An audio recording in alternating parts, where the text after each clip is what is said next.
Strike a pose. Ladies and gentlemen, we are live. We are live. I'm back at it again, folks. It's a Monday. It's Monday Night Raw. It's going to be a good one here at the Wrestling for Life Network. I see that chat filling up already. Hope everyone out there kicked off their week right. We're going to cap it off with a little bit of wrestling tonight. So strap in, strap on, grab your snacks, grab your feel good, and let's go.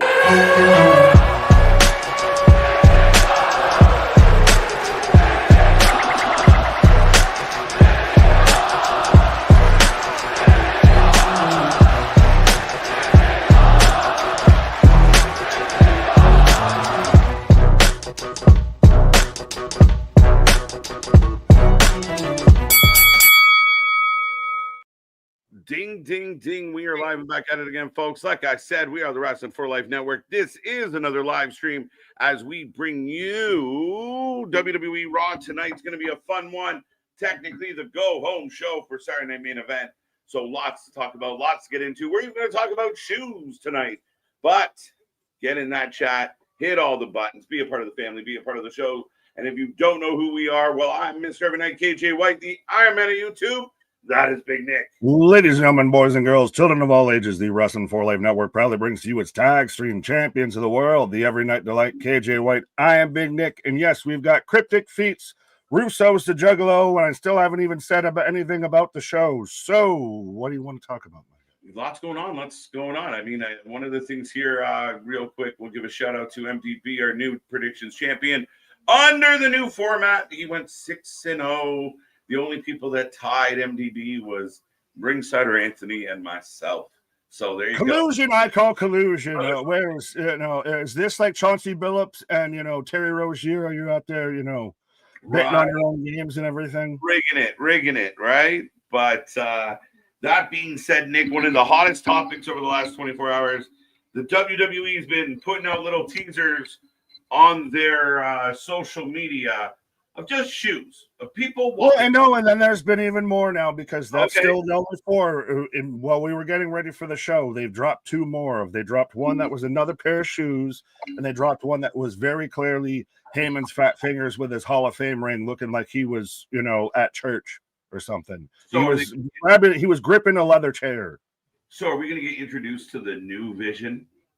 That's so. We've gone through a whole litany of theories of it, right? I think I know where you're going. No, there's like 3 or 4, my guy. Okay, so this started with the first pair of shoes, as I know you're fixing your mic because it sounds like you're haunted in the hotel that you're in. But the first one, they dropped the first one, everyone thought it was Gunther. Oh, they're setting up Cena's last match. They're going to bring back the Ring General and everything. So then that was the first thing. Then they dropped more. Then it became, we even had the Shield theory. We had this theory. We had, oh, it's division. It's this, it's that. We don't know what this could be. Then we saw the Brock cowboy boots, and everybody at that point knew that's clearly Brock. Ain't nobody else in WWE right now wear cowboy boots and denim jeans. So then it seemed to be kind of this new vision theory of Austin theory, Braun and Bronson, Brock, what have you, different names. And then it got put out by PWI, Mike Johnson and everybody that it was a teaser for WrestleMania 42. Right. Now, first and foremost, again, when we talk about a lot of people having these, people complain about pulling the curtain back and doing shows, and people out there adamant about ruining the surprise, whatever it could be. Now, WrestleMania 42, I think, would be a big kind of all right. I don't think anyone's going to receive it overly well, or it's going to make anyone like, oh, that's so cool. I feel like it's got to be more than that. The Paul Heyman teaser, where it's clearly his hands in the ring. I mean, and you look at it's 100% Brock. The first set of shoes, the fancy ones. I've seen Gunther. I initially kind of thought that was Heyman. I thought even for a hefty man, he had delicate, bird-like ankles. People have guessed Gunther, but then they're like, he doesn't wear shoes with his loafers and everything, apparently, because everyone worked at fucking Foot Locker now all of a sudden. Everyone knew orthopedic shoes. Everyone's a fucking goddamn shoe expert. When it came to all of this, there was people throwing out The Undertaker. Chris Jericho's been an outline theory at some point with all of this, even though his contract's still with AEW till December, I believe. But yeah, I feel this is setting up Survivor Series. I don't know if it's going to be a whole new vision. I don't like the idea of this being a 42 advertisement and everything, because you're getting a lot of people hyped up, and I mean, it's kind of pulling the rug. Not everybody's super excited, and I don't think this is going to work really well. Yeah, I don't disagree with that. I don't want it to be really a 42 teaser. Again, good on them for marketing and getting everyone to buzz and talk about it. Just a bit of a, wah, wah. However, if it is this new vision, Braun, Brock, someone else. Austin Theory's been the name that's been thrown around. What's that? Austin Theory's been the name that's been thrown around. A lot of talk about Austin Theory potentially joining even prior to Seth being injured. So if they move forward with that already existing plan, if Paul had already kind of deemed him a guy that he was going to work with, Theory makes sense. Those fancy loafers could be Theory for sure. Well, and if it is the WrestleMania tease, what have you, to where it was supposed to be, they only mentioned 3 names allegedly with all of this, when there's been 6 little teaser cryptic tweets and everything. But Brock's clearly one with the cowboy boots. I can see Cody with the fancy loafers and everything. I don't see no Nikes, so I don't believe no Roman Reigns is in any of these. No, I give you that. Is there anyone else on the planet that jeans and boot combo is? Could it be anybody? Is it JBL? Is there any chance? Mickey James with the fucking strongest calves that the world's ever seen. That's the only people you can think of that wear denim jeans and cowboy boots right now, because that's very much a cowboy boot. I mean, what is it, Austin? Yeah, it's not Steve. Yeah. That's what I'm saying. I don't get why everyone all of a sudden works at Foot Locker and is a goddamn shoeologist, but yeah, this to me screams of setting up the team for Survivor Series, especially once you get Heyman and all of that, of the mastermind. Do they keep the Vision name? If this is what we think it is, do they keep the Vision name? Do they go to the Dangerous Alliance? Does it make sense having Brock and Braun in a stable together? It brings all those other questions to the front. Yeah, I mean, it opens up a lot of doors, but are you excited about the idea of Brock Lesnar kind of being a part of this group? I don't know how it feels. I don't know if it fits right. Well, I think he's going to be the in and out guy. He's going to be, is he your Roman Romulus Reigns and everything a little bit? Granted, I don't know if he even needs the world title anymore. What do you do with Brock? That I guess is the best you could do with Brock still. It makes sense. He's still tied to Heyman. You eventually set up a match probably between Braun and Brock, or maybe you get the Gunther-Brock match. Having Brock in the fold would be interesting, but I still think he's a part-timer, and I still think they add to just Bronson and Braun. Yeah, I still think the core is there. We thought maybe they would just be a tag team moving away. Right. And I mean, at the end of the day, it makes me real curious how Brock fits into it, and if there is another member. I think Theory makes sense because young can kind of fit into the mold. Somebody willing to kind of take lead from Braun Breaker. Brock isn't that guy, so does Brock just kind of take over the crew? Is Braun truly the leader, or is it Heyman playing? It's Heyman, master, right? But you kind of feel like, as far as what you see in the ring, it feels like Braun is the guy. So I think Theory being bossed around a little bit by a Braun works a little more than a Braun being bossed around by a Brock. Follow the beast. Well, and I'll caveat my question of, I think it's more of, does it feel like there's going to be a traditional leader with this, or if it is, say, an Austin Theory, if they bring in a guy like an Oba Femi that we've rumored, Bronson Reed, is he beneath Braun, or is he kind of, is it all on, hey, we're all a bunch of young guys and I'm just, he kind of is just the one that takes the focal point. He's not the true quote unquote leader, but he's the one who runs point. I think maybe you can almost have it where it's almost what I want them to do with Eddie Kingston on the other show. With the exception is Eddie can get in the ring and Paul can't. But Paul kind of ends up being the leader, right? He's the one pulling the strings. Yeah. Instead of kind of having like the leader, like being the leader's advisor, advocate, whatever the fuck we want to call him, wishbone, Oracle, the advocate, Oracle, the wise man, yeah. And I mean, instead of having that vibe, it's just he's kind of the kingpin behind it all. I mean, that works. Right. Well, real quick, and I know we'll say hi to the people in a minute, but another, I guess, big name that was initially attached to this that people thought was, you got no chance in hell, Skunk Man. There was people with those. People put that out there.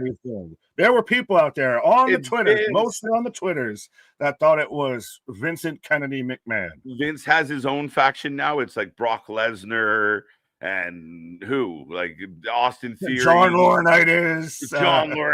They were bringing back the corporation, folks. JBL, Maven, because Maven's apparently a big fan of Vince. Thank you, folks. Thank you. Do appreciate the fact checkers out there, but I seem to have figured out where my levels were, so we're good, I think. Well, yes, no, you're perfect sounding, my guy. And this is what happens again, like you say, when we're live almost 365 days a year. Right. What's up, Billy? We're going to get to the chat, say hello to everybody. As we see everyone filing in, remember, take our link, share with everybody you know. Keep your eyes posted on our social this week. The predictions title for Saturday Night Main Event will be going up this week. I'm just waiting for what we imagine would be 1 or 2 more matches, maybe 3. Yeah, there's only 3 so far, so you at least got, unless they're really going to stretch out them 2 hours. Right. I hope we're not pushing it all the way till Friday, so we'll see.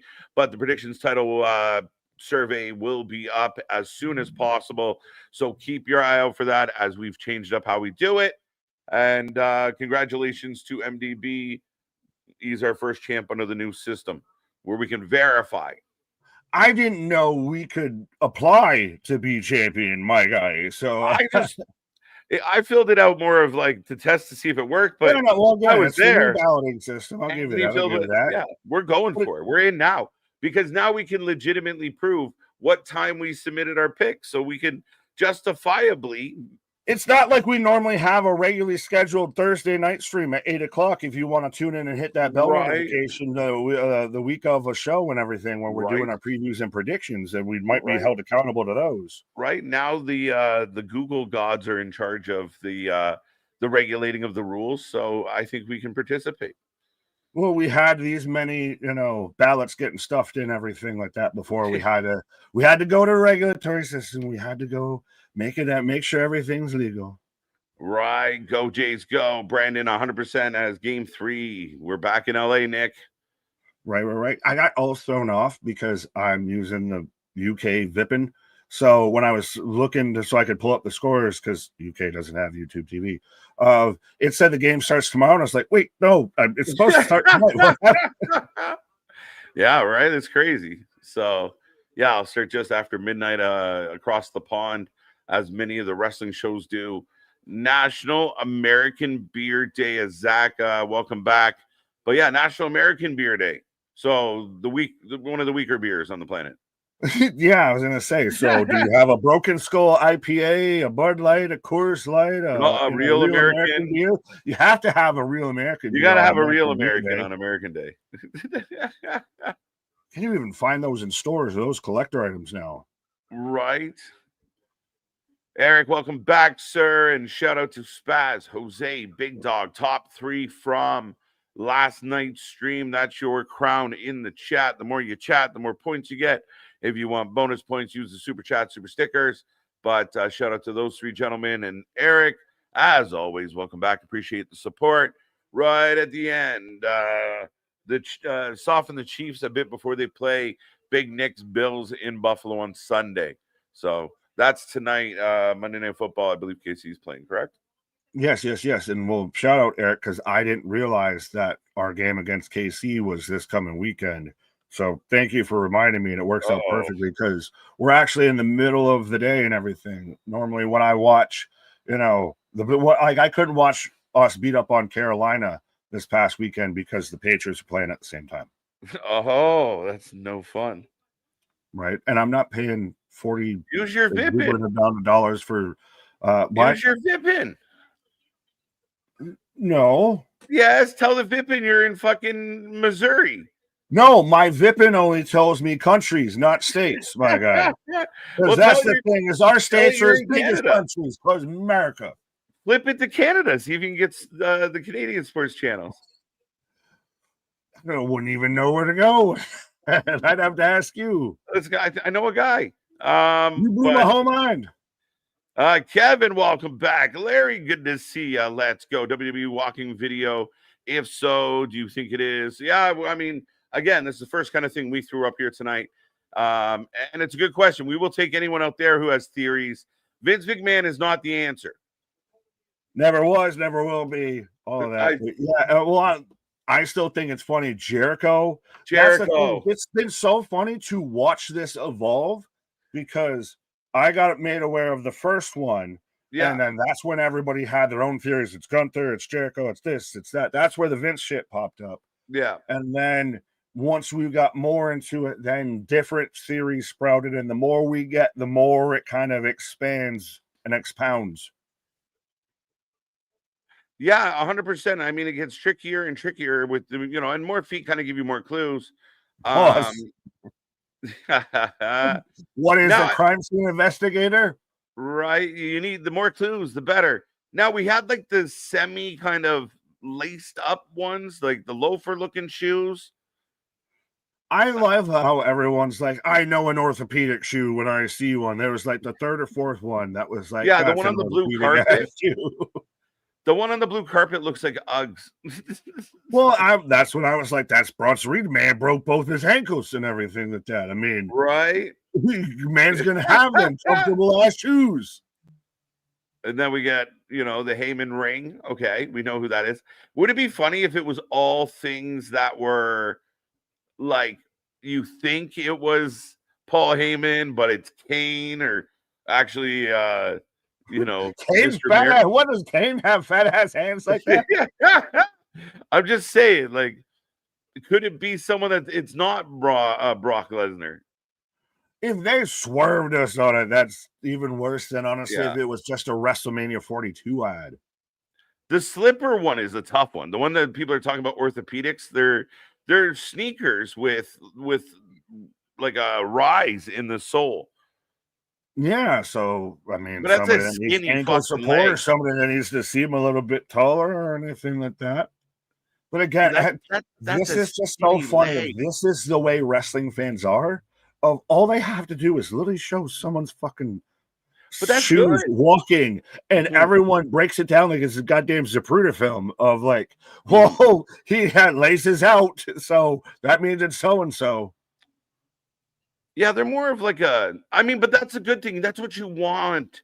And I think too many people get mad and get frustrated and bellyache about all the negativity or all the little minutia of this is wrong, that's wrong. But then you get something fun like this, and they're like, just go with it. I mean, if you're a wrestling fan, this shit's kind of clever and good. Well, I know. Well, I mean, I had to take the piss if we're all just footologists right now. Right. We're all shoeologists right now. It is so true, right? And like you said, people breaking down whether it's an orthotic. I still hold that there's no Roman Reigns in any of this because I didn't see no Nikes, I didn't see no Jordans, I didn't see no Fresh Fit. And we know for a fact with how many times Roman's shown up in the ring, he is not coming out there with some orthopedics or some loafers or anything like that. He's not the cowboy boot guy. Right. Yeah, no, I mean, it's kind of funny. And again, we have no idea. Like the shiny shoes. It's fun stuff. I like this shit. Let's go. But Damien's with us, leader of the Hopium tribe. Santos Escobar. Maybe it's just Legato supposed to be here tonight. So Paul Heyman is taking Legato under his wing. That's who it is. Well, instead of the white rabbit, we got the white sock now. The white sock. What's up, C Money? Gimme. What's up, Dash? It's How you Dash doing? again because YouTube was bastards and switched to their around. names. Sorry. Yeah, well, C Money, how you doing? How you doing? Let's go. TJ, welcome back. Dennis, good to see ya. Larry with all kinds of thoughts. I'm thinking the 3 pairs of walking might be Chris Jericho, because I don't think Gunther at all. Yeah, see, Gunther doesn't wear socks. He's European. Yeah, it's interesting. It's interesting. Well, there was even people that broke down the background music because they were like, well, that ended on like a rock chord. So that must be, a Chris Jericho entrance. Right. Oh, Christ. Yeah, they were looking at the cart. Like I said, the carpet, the tiling on the floor. Like they're trying to like break it all down, right? Like, did the carpet match the drapes is the biggest question. It's the biggest question of it all, for sure. Ken, welcome back. Yeah, Perry Saturn, T's and P's. You got a hip replacement. Always a huge fan of Saturn. Felt he was underrated. Was Moppy there to make sure to oversee the procedure and everything? But yeah, no. Right. Perry Saturn in Total Eliminators and in the Radicals and everything is way different than when we got cross-eyed Perry Saturn. That felt like hot too. Yeah, I felt like the WWE never really did right by Perry. I felt like he was they really did until good. A point. Once the Radicals were done, they just gave him They gave him a moppet and said, "You're differently abled." Yeah, he was willing to wear a skirt, so that's kind of how they went about it forever. As they open, literally the Dodgers game is playing Not Like Us right now.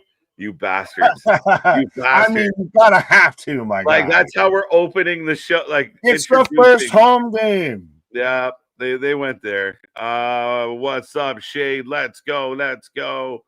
What's this? What's this? What's up, people?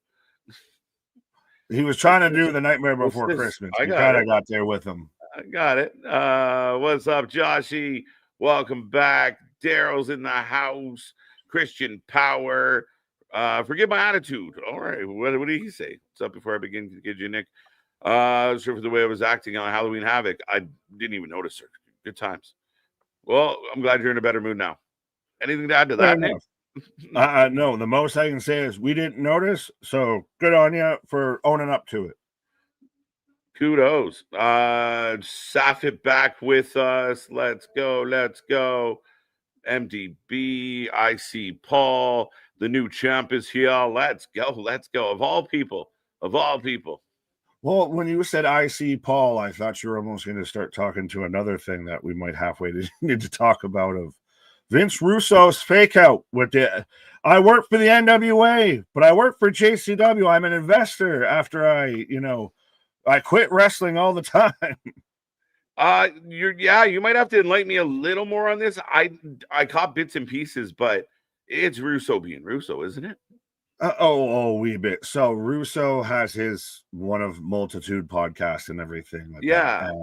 Was his co-host was kind of throwing out a Disco and Conan of, well, they said that you're right now for NWA and everything. And Russo just kind of, they got that right and everything.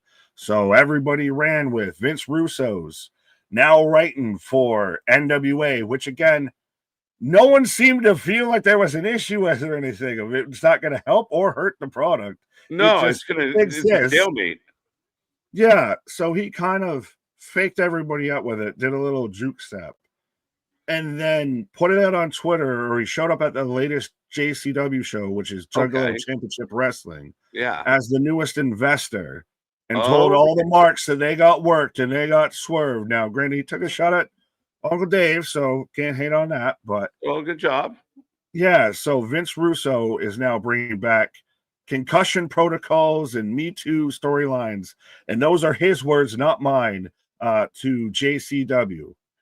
Okay, well, if there was ever a place for him to land, sounds right. Checks, clears, fits for some reason in an odd way. So I think they'll embrace some of his lunacy. That's a nice little double entendre, little pun there, because that's the name of their show.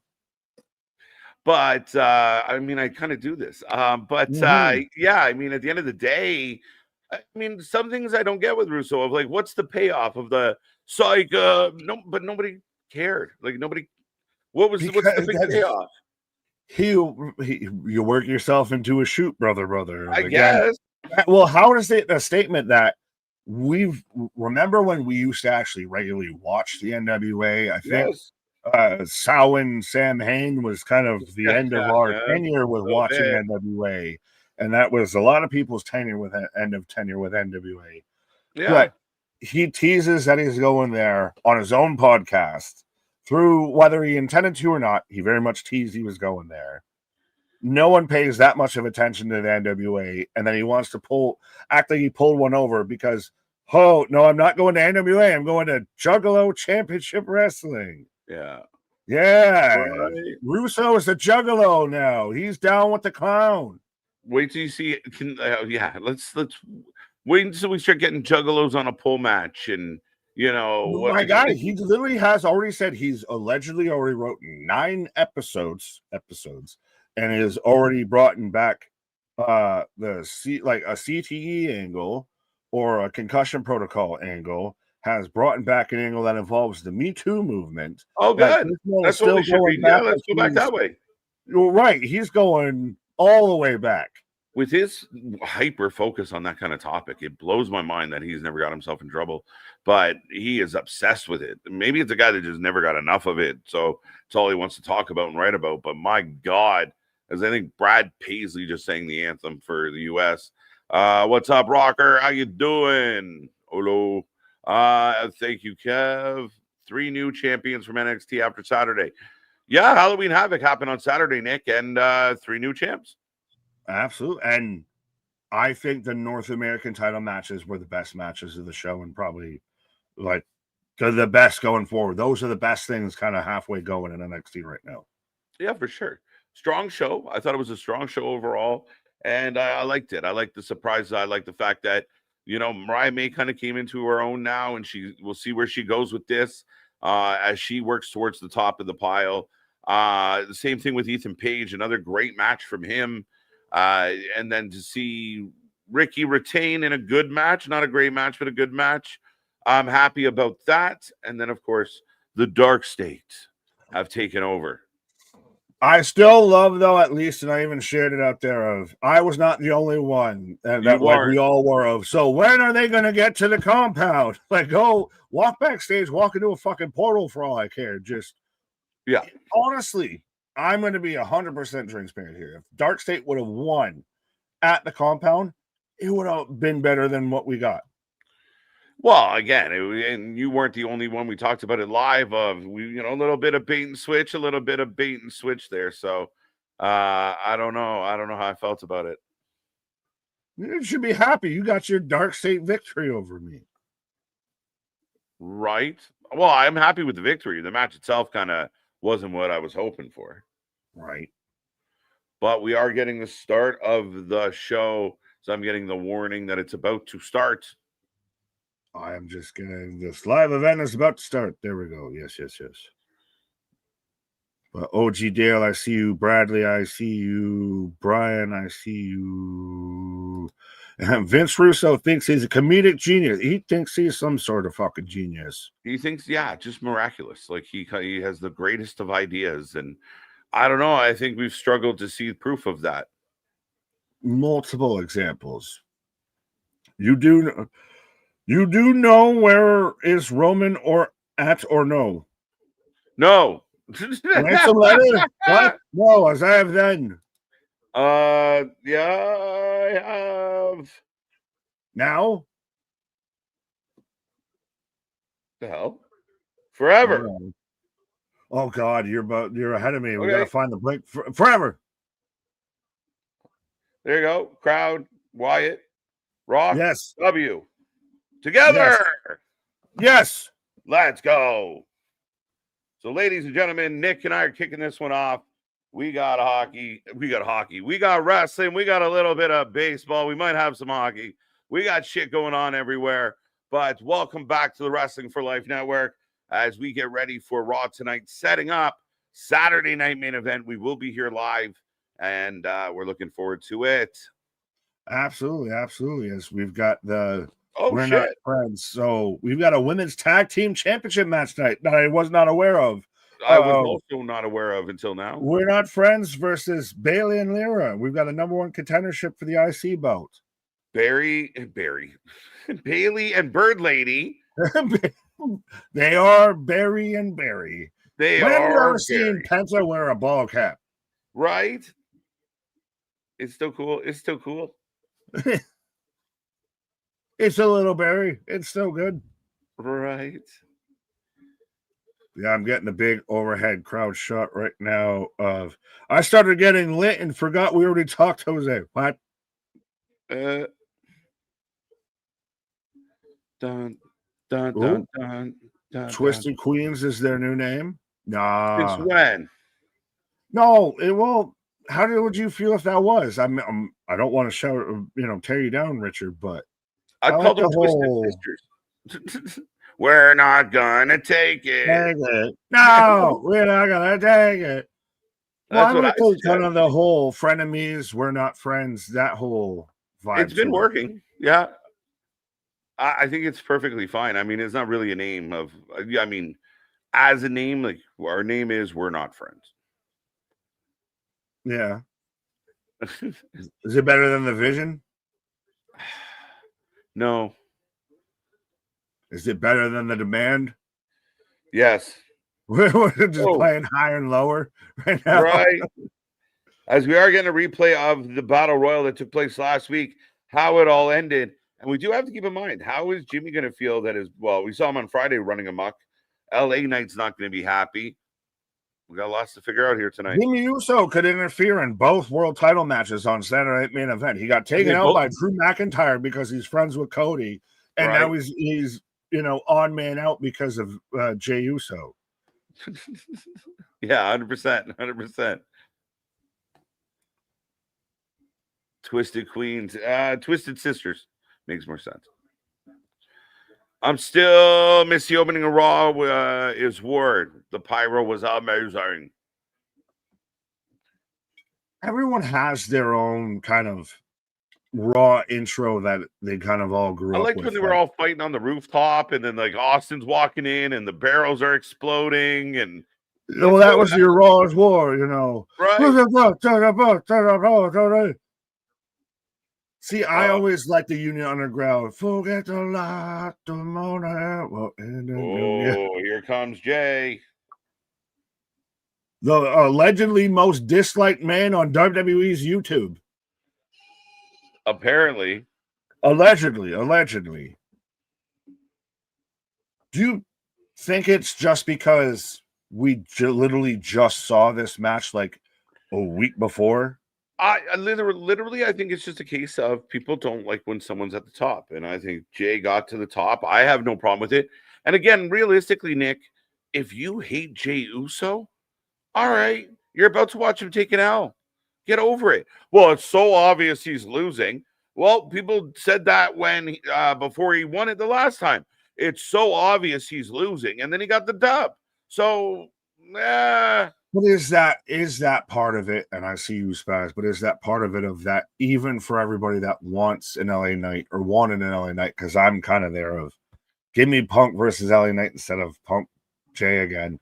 You're gonna take an L, or at the very least, I know we'll be here Thursday talking about our predictions, but I don't think there will be a clear winner.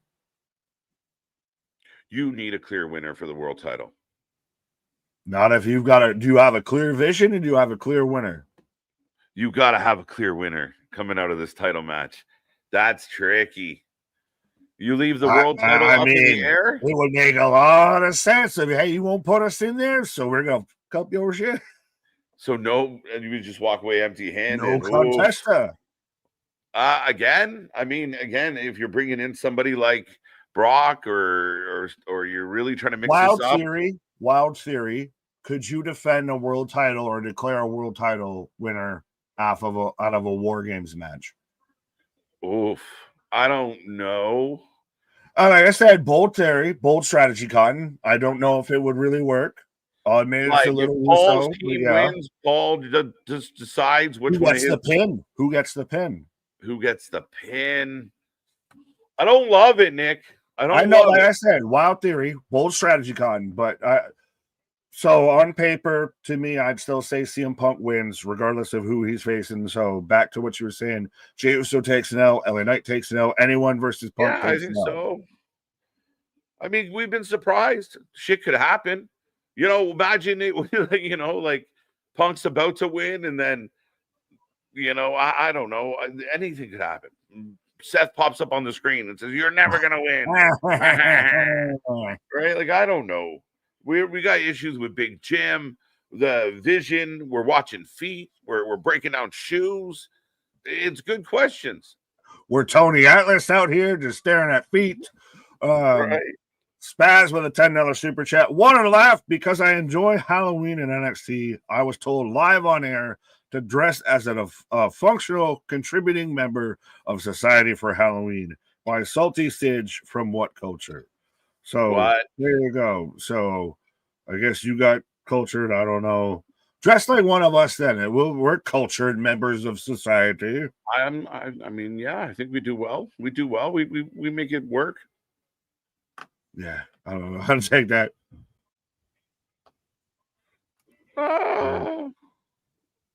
Roderick, this intro has been going on for 6 to 7 minutes. Are we getting Jey Uso burnout? No. I think, what intro is he talking about? Probably with this one, but no, they're going to run it back. They're going to run it back. We've had this discussion of nobody's the internet out. discourse is way different than what we see on screen. Look at your TV right now. Nobody's burned out. No. That's what I'm saying. The internet discourse, but the internet don't matter. Than what we see on screen. Yeah, but the internet don't matter. Look at all the people in the building. I'm agreeing with you. I'm pointing that out. I don't think there is a burnout. And even if the internet's burnt out with it, they're burnt out with everything. Listen, if they had it their way, Rhea Ripley would never get booked. Becky would never get booked. Jey Uso would never get booked. It's like anyone that rises to a certain level. Charlotte Flair's garbage. Who are we going to put in the main event of WrestleMania? Like, honestly, who are we going to book?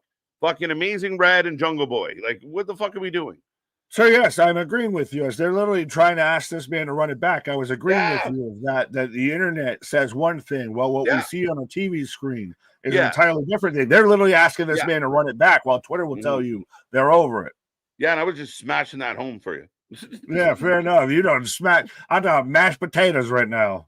Yeah, like, it's crazy to me. Like, the job, and I think MVP said it. Again, for the sickos out there that don't quite understand wrestling proper, the MVP said it. Why are you playing for a fictitious star rating? You should be playing for the crowd in the building.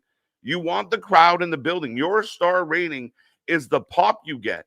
And if they sit there dead quiet for an entire match and only cheer because you went through a fucking table, you didn't do your job. I love this from Jose real quick. The IWC is like my girl. When she's hungry, they never know what they want. Just pick a restaurant and just go with it. I don't know what I feel like. What do you want? Oh, here we go. I already said tomorrow we're going to Burger King. I already planned it ahead of time and everything.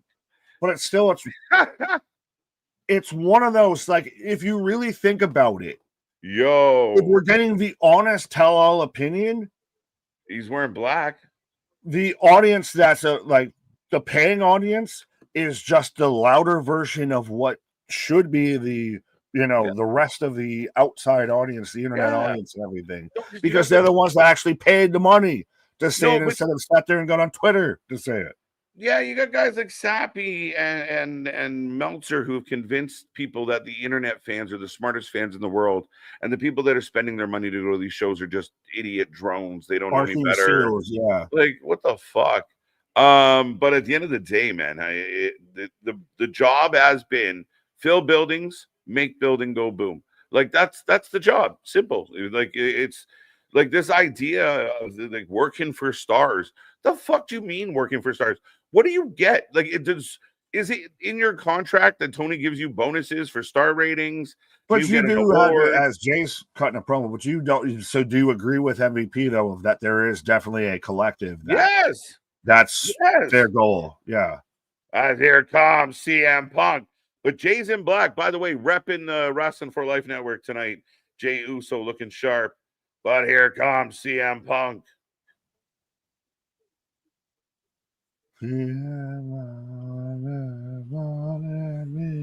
Yo, is heel slated to come back? Because I feel like Punk's growing that hair back into his heel gimmick.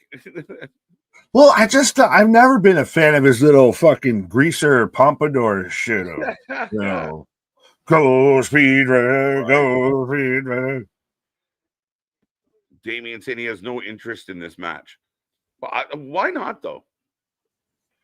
CM Punk. Is it though? Because we just literally the week before the Battle Royal, we saw this exact match, and CM Punk won. So we've already kind of seen it. Yeah, I mean, I got no problem with that. I don't get mad when LA has to play the Blue Jays again tonight. I think I'm okay with it. Like, you're allowed to run some shit back. So we're doing a best of 7 series, right? Between Jey Uso and CM Punk. Yeah, sometimes you got a weekend series with a team you don't like, or you got to run a back to back. And I mean, the argument for me is technically on the grand scheme of the division, Punk and Jay are the top 2 guys. Punk's on the rise. He's the guy that's always been close and won a match to become contender. Jay was former champion. So for me, these are the 2 top guys. But LA Knight. What's that? But LA Knight. Sorry, LA. You're close, but no cigar, my guy. But that's every time with LA. Okay, so LA gets a chance. They send LA to Saturday main event. Punk beats him. All right, now what? At least I had my turn at bat. I had my turn at bat. Is that what it is? Well, and you mentioned before about people just don't want to see someone succeed when they don't want them to succeed. Right.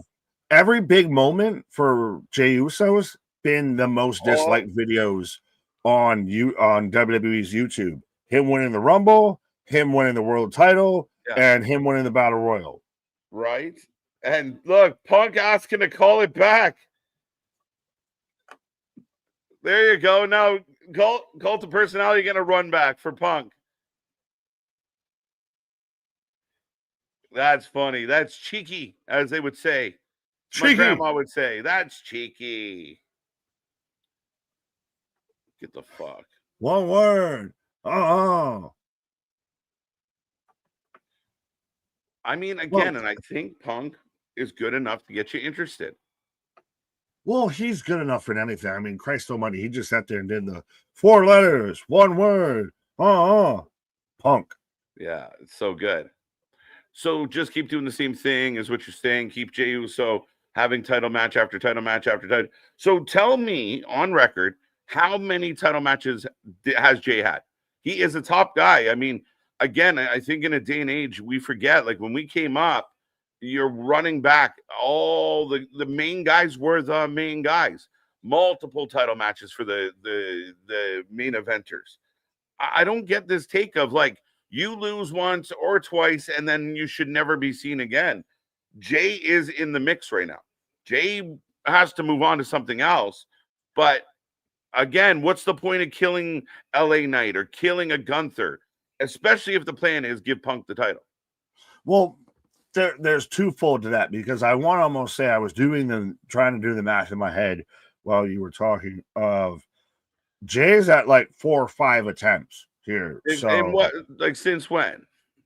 So I'm going all the way to WrestleMania. So it's like he won it and everything like that. And he just between won it, lost it, all of that and everything, go back at it. I could be off on 1 or 2 or whatever, but I don't fully hate the idea of him being in the main event picture and everything like that. But at the same time, you want to, don't overuse them. Don't do anything with this and everything. Like, you could still have an LA Knight that slides into here. You could still have, right, leave him to come back a bit. It's been a lot recently. But he's a top guy that the whole crowd's jumping up and down for. And you're saying put him on the bench? What the fuck are we thinking? What are we thinking? The whole building gets out of their seats when Jey Uso comes out. So what? Don't use your best guys? Is it because you're in front of my favorite's way? I guess, maybe, but tough shit. Jay's more over than your favorite. Cry me a river. What the fuck are we talking about? LA Knight, yeah. Right.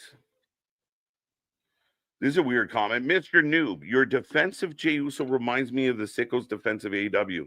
That's vague and weird. I think that was probably towards me. I'm being honest. Yours or me? I'll take that. I don't get it. What does I'll that take mean? that. I'll take that. But what does it mean? Well, even then, I mean, Christ Almighty, we don't need to get into the whole $25,000 asking fees, but she's still the greatest women's world champion that can be. But yeah, but she's not. Yeah, I don't. Yeah, no. Anyway, I don't. Jake the Snake was so amazing and never won a world title. Random thought, but that is accurate. One of my faves ever. The whole building goes nuts for night 2. Not as much as Jay. Sorry. It's not even close. Especially now. It's not what it was. I like LA Knight, but what's the reason for Jay not? Oh, we don't like him. Why don't you like him? Oh, he's good. See, but that's the thing, is that the King audience is way different than the Twitter audience, and that's where there's that big disconnect. I don't know. Again, a wrestling fan's supposed to want guys that are over, that are exciting. Jay's been nothing but fine, and Jay is super over in this spot. And Does he need to be more involved in the Roman storyline? No, he didn't win the title from Roman. He didn't go through Roman to get the belt. And I think he might be going heel. Really? Well, he's been a dick and he's wearing black. Solo heel or heel with vision? Can he see clearly now? Yeah, I don't know if he knows that route. But you got to remember, he's standing in the ring. The whole arena is chanting CM Punk. As over as I said Jay was. Mm-hmm. Well, this is to where everybody, and I do mean everybody, feels like CM Punk's winning this match. Like, yeah, and again, I told it was going to happen at some point. Like, sorry, if they were hoping, and it looked like they were planning an angle between LA Knight and Punk, they kept getting in each other's way. They had scuffles. They had a couple pull aparts. So, because of what happened with Seth, now you got to pivot and figure out something fast. If you rush LA Knight to Punk and Punk to Saturday Night Main Event, and then Punk wins the title over LA, well, you just killed whatever you were building. So don't rule out LA going after Punk, because I think that's what part of the plan was. But they don't want to waste it. They need somebody that can take an L and be fine. Jey Uso's that guy. He'll be fine losing to Punk. But does the vision angle get in the way a little bit? And also, I know Anthony came up with the whole microwave society. I think we've now even gotten to the Veruca Salt Society. Yeah, it's just I want it now. I want the whole world. Tell me why 9 times out of 10 that you talk about the IWC, they will be saying completely the opposite of what we see and right in front of us on our TV. Oh, that guy's shit. He's not exciting. Like, help me understand. What are we watching this for? Because I know I'm not watching it for fish tanks and bullshit like that. So, again, when a guy is super over moving merch, that's his job. And whether people like him or not, and I'm not even the biggest Jey Uso fan. I'm not. But he's over. So they booked it. And again, I think they were building something for LA, and they don't want to waste that bullet on just here's the match and giving up on the whole build. That's the thing, is it will, and it's very, I really like that you brought that up, because that's the point that, like I said, Veruca Salt Society of I want it now, all of that of give it to me. I don't want to wait. I don't want to have to think about anything. I don't want anything to develop. But then when they don't develop the story, I'm a bitch that they didn't develop the story. Right. As we are in the back with Judgment Day. Ooh. Oh, now Judgment Day is just not getting along. But the crowd, listen to the crowd, Nick. Oh. They are echoing Dirty Dom. Oh, he's over like Rover. I already know Strowman can fight, so I don't even want to chance anything with Raquel. It's still just funny to me to look at Roxanne of how much smaller she is to everyone. Like, you think Jada McFunko Pop small. Right. Look at him next to Roxanne Perez. He's a giant. Absolutely. Twitter is not real. Yes, even MGF said that's 5% of wrestling fans. They're just fucking really And loud. it's just 5% of the people that like to bitch and bellyache and about everything. Everything.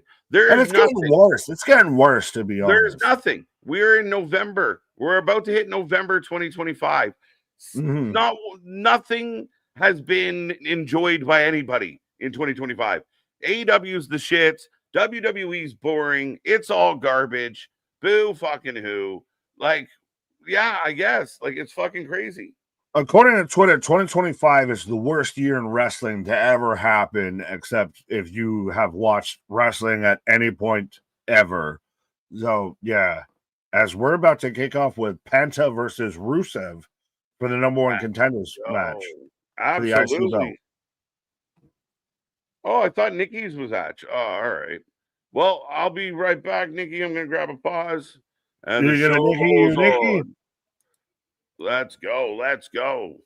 Right. As KJ is taking a pause for the causes, yes, we do have the number one contenders match coming up right now of Penta versus Rusev to be the number one contender for the IC belt. And again, if this is where your mid-card titles are at and everything, and still, I know we've had the discussion, even Christ Almighty, I saw Dave out there of going at the whole, well, Penta clearly made the wrong not with Penta. Fenix really made the mistake of going from AEW to WWE. It's like, my guy, not everyone can be at the top at the same time, and B, guys still prominently featured. He's actually wrestling. That's the thing, is how many times were these guys available to wrestle for AEW and just weren't wrestling? Nobody for the win. AEW is crap. Yeah.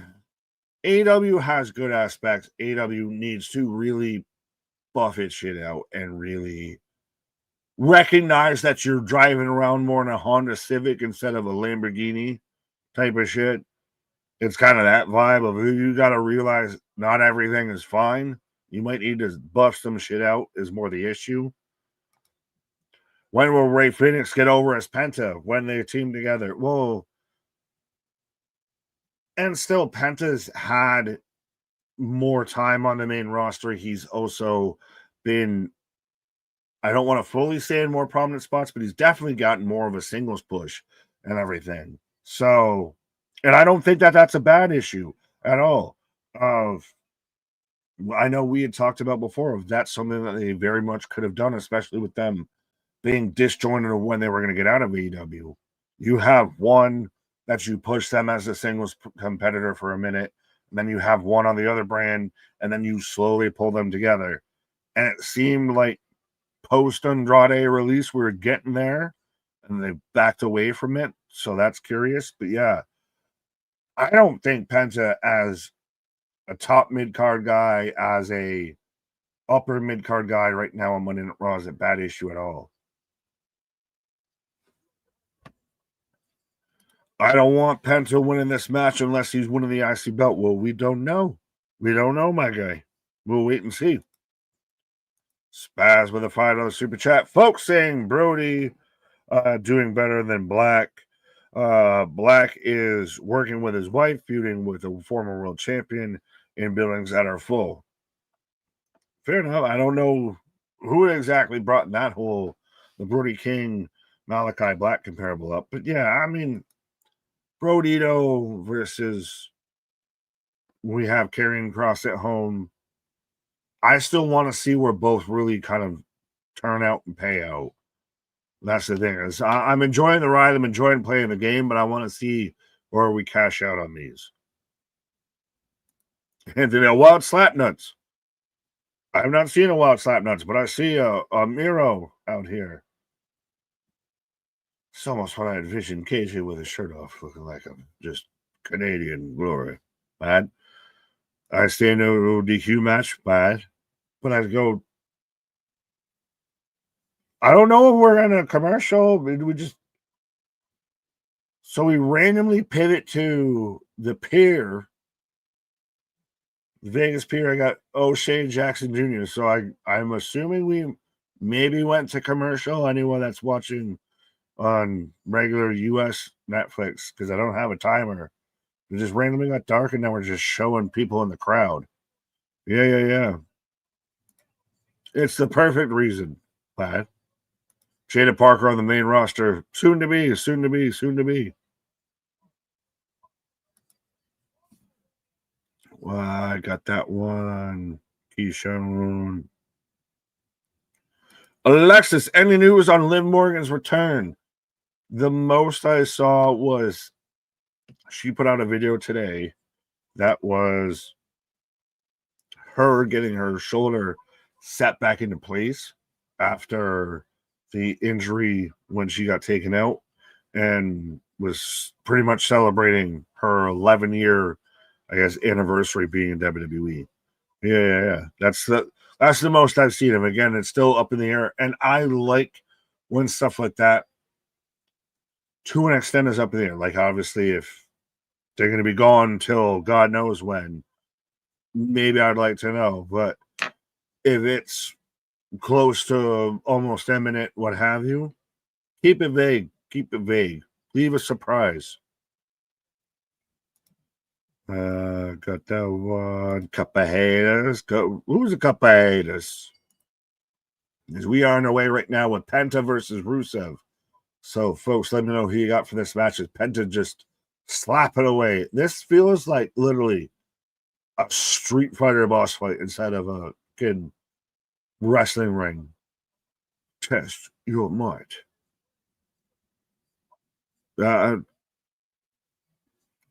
KJ just dropped a whole bunch of things. So he was still at 2 title matches, 2025. All right. I'm going to wait until KJ's back to try and decipher the paragraphs. Dank Hill, what up? This match should be good. I feel absolutely agree with that. And again, I'm really glad with what they're doing with the WWE kind of mid-card title division. Pent up over top. Again, not everyone can be your world champion. Not everyone can be challenging constantly for the top of the card. They still should keep an eye on to it. But at the same time, you have super entertaining matches with guys that are over, that guys that are competing, fighting for a title. We're seeing it now on SmackDown with the US Open Challenge, to where that's probably your best match tonight on SmackDown. These are becoming close to your best match of the night on Monday Night Raw of everything around your IC belt. So you can save your big spot moments for your world title and have your work rate matches, which apparently WWE allegedly doesn't have, but you can have your good in-ring matches around your mid-card, which is how it used to be. Chilling, guys. Happy to be here. Just got home from work. Time to get my dank hump. There you go. Partake in the vitamins if, again, we're vitamin advocates. We're not, we're not sponsored by Flintstone or anything, but we're vitamin advocates. As Rusev just wailing away on Penta right now. I post something today. There you go. Why are we just all free Dale Campbell? Everybody's free Penta, free this, free that. Thoughts on FTR versus Jet Speed versus Young Bucks versus Jurassic Park. Winner faces Bandito for the King of Full Gear. That's a lot. That's a lot to unpack. And that's, again, I don't even know if whoever wins that, I feel is a viable threat to beat Bandito. That's the thing, is you're going to have 27 hoops to get through before I even think somebody's going to beat Bandito. Rodito. Codebreaker! Where's the guy it was with you? KJ is on a pause for the cause right now. I guess Red Axe is what you were trying to say. Free Willy. Nick playing on being a Dragon Ball Z character that's private. I mean, if I could do it, I would. I mean, trust me, I'm a DBZ fan, but yeah. Again, still, you only see this much from the top up and everything. And I don't know if I can really rock the gold hair for a minute. But Rusev throws Penta into the steps as we go to a commercial break right now. So again, I will remind everybody, we are the Wrestling for Life Network. We do this for anything and everything. Speaking of Halloween, we're coming off the heels of Halloween Havoc. We're back at it tomorrow. The fallout from Halloween Havoc. 3 new champions crowned in NXT. We've got all that rolling. We've got Trick or Treat or goddamn Fright Night, Fight Night, whatever it is called there on Dynamite. We're gonna get a Don Callis Summit and everything else out there. And then Friday night SmackDown. We're gonna be out here on Halloween night, and I even forgot about Thursday. We're going to be giving our preview and prediction for Saturday night main event. The winner of this match gets Dom on Saturday night's main event. Fair enough, fair enough. So again, that's why we're waiting to upload the documents and the files for the polling, because we don't know who's going to be facing who. I want wrestling toys again. Pause. Super Saiyan Nick. This is going to be a really another question, and if you know, you know. But yeah, drop it in the chat or drop it in the comments of your favorite DBZ character. I want to know. I want to also confuse KJ when he comes back and he's clicking on like Broly as a random comment and doesn't know what it means. Maybe U.S. champion or IC champion. Why? Does Nick's beard turn gold when he goes Super Saiyan? That, or do I grow a tail? Well, that would be Super Saiyan. Am I just a true Saiyan? I actually have a tail. That's why I need to sit this way. The video where they show the guy walking in a suit, it'll be funny if it's Andrade. Fair. See, that's the thing is there with the fucking feet pic shit, with all of the cryptic tweets of if they left it at 1, the theories go one way. Now that you have 2, they go another way. You had 3, 4, 5, they go a whole different way. Now that there have been so many, like an Andrade, a Jericho, this and that, the third, they all kind of go by the wayside. Now it seems more fashion. Now it seems more grouped together in some certain way, whether it is to tease WrestleMania 42, which I still don't know if that's going to fully land properly, or if this is to, hey, this is how we reintroduce the new version of the Vision, if it's still even called the Vision. I think that's a way better way, or set up your Survivor Series team than it is, here's an ad for WrestleMania 42, which we've already gotten multiple times in different ways. We're back in action. Oh, Rusev catching him in the bear hug. Daryl, what up, what up?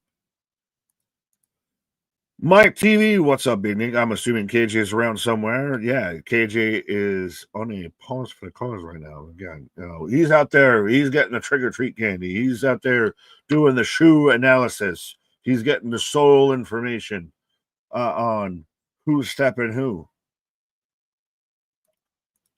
Austin Cooper, if I can click things, Austin Cooper out there on the Twitch as well. Reminder, folks, we do have the Twitch. We do have the YouTubes, as we're almost to 7.7K on YouTube, and we're almost to 150 out there on Twitch. Let's see if we can get those by Halloween. Spooky, scary subscribers. Let's go. Penta for the win. Oh, big old head kick. 3-man power trip. What is me, KJ, and Anthony? Spaz with a $5 super chat. The feet are for the new faction Andrade, Escobar, D'Angelo, Jericho.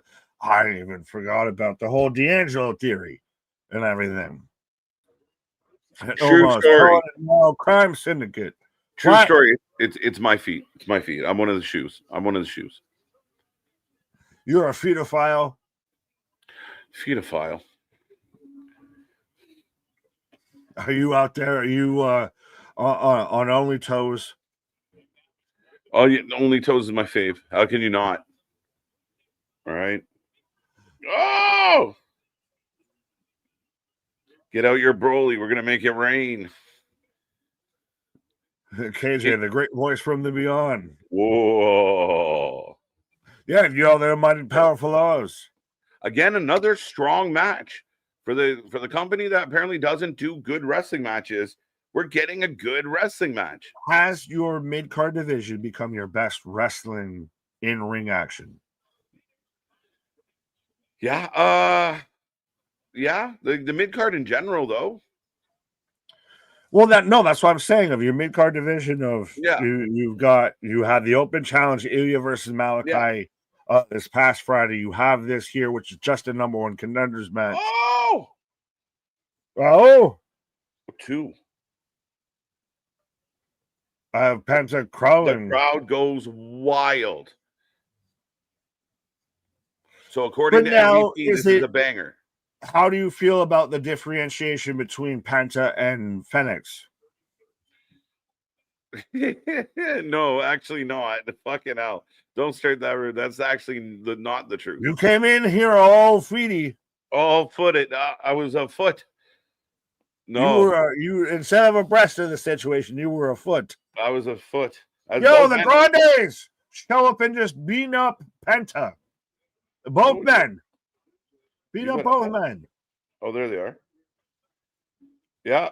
All the Grandes ruining it. Boo. This looks like some 2K storyline shit. They look like the most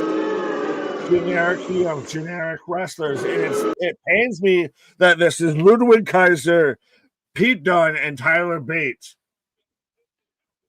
Oh, uppercut. Meh. Oh, up goes Pete. I don't know. Wait. Okay, so that's Tyler.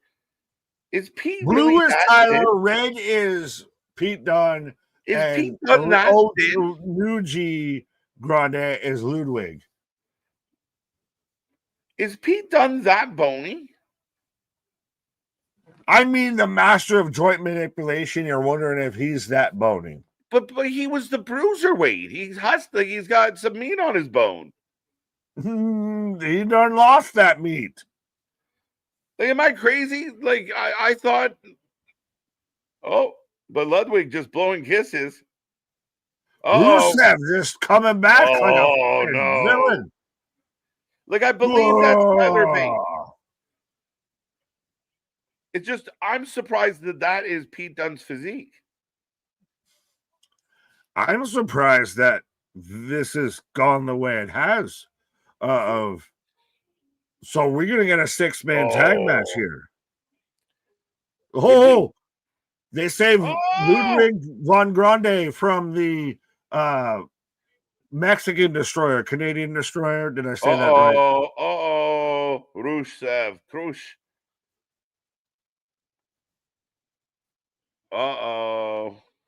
Where are you? Because I am both men staring down the Kaisers walking back as I got LA Night backstage with Jackie Redmond.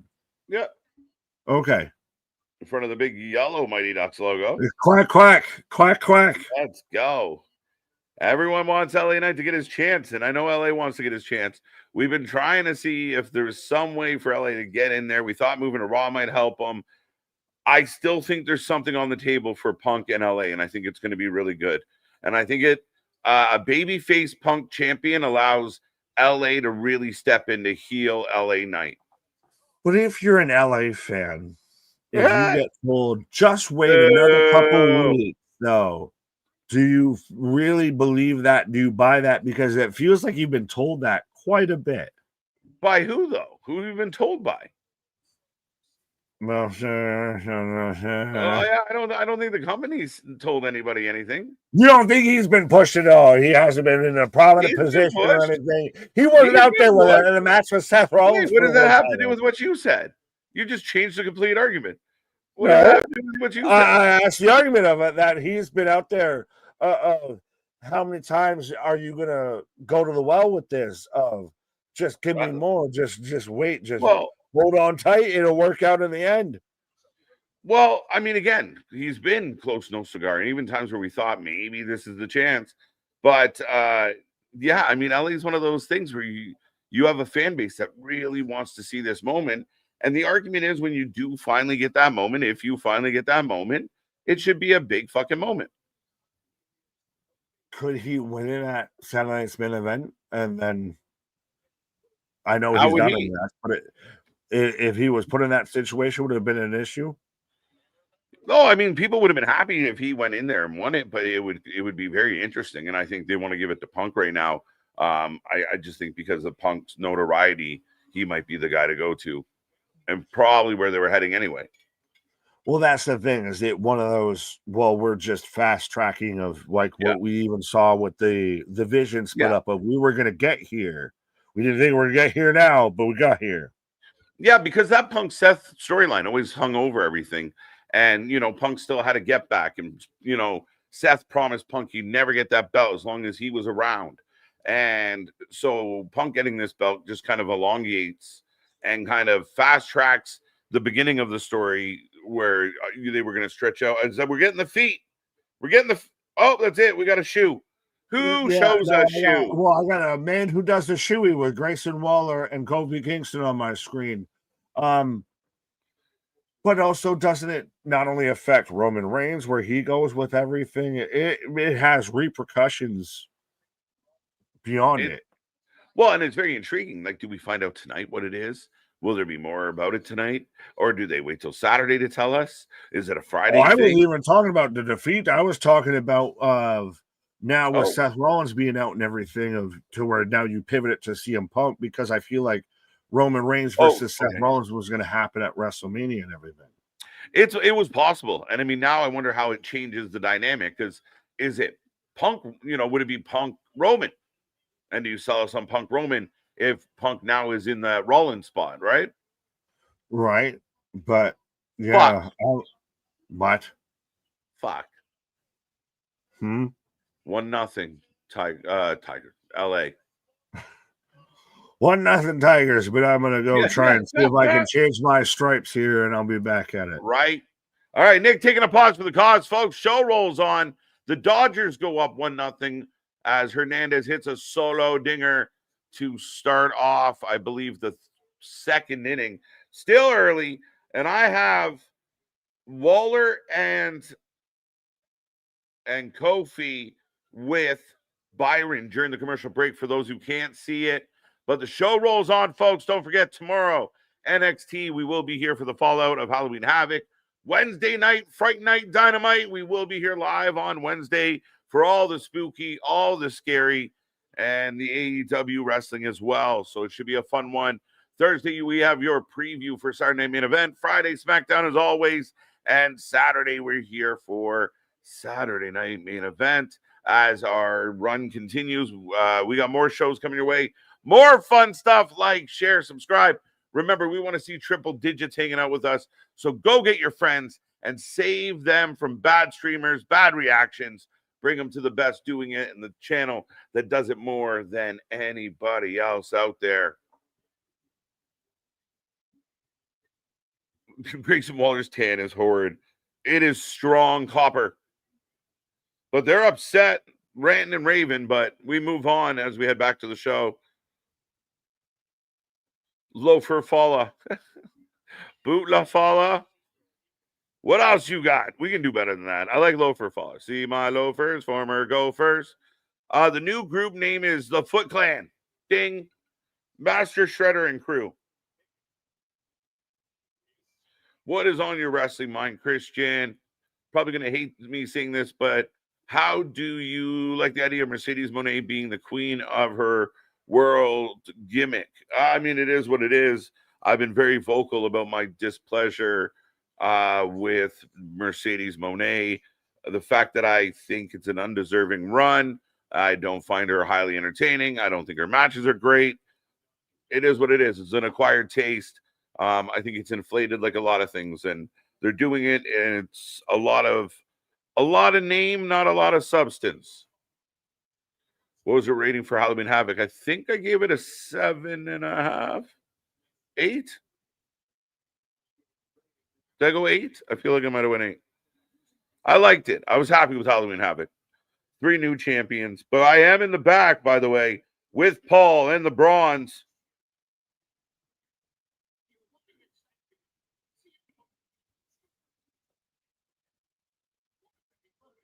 As he's talking about the Saturday main event, Jay, Punk beating each other up, opening the door. 7.5. Thank you, MDB.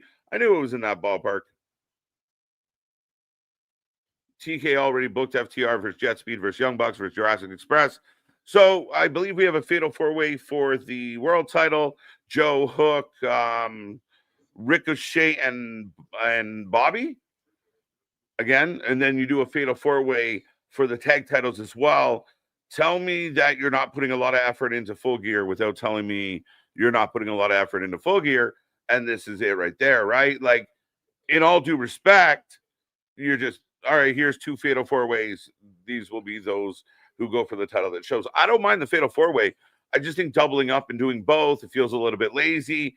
Yeah, listen, and to be honest, go FTR.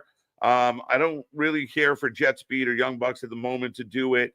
Jurassic Express might be a thing. Do you create further tension? Like, do the Jurassic Express and the Young Bucks cancel each other out? Maybe. I mean, we'll see. Maybe they run back the Young Bucks and Jurassic Express because it was a 5-star Meltzer extravaganza.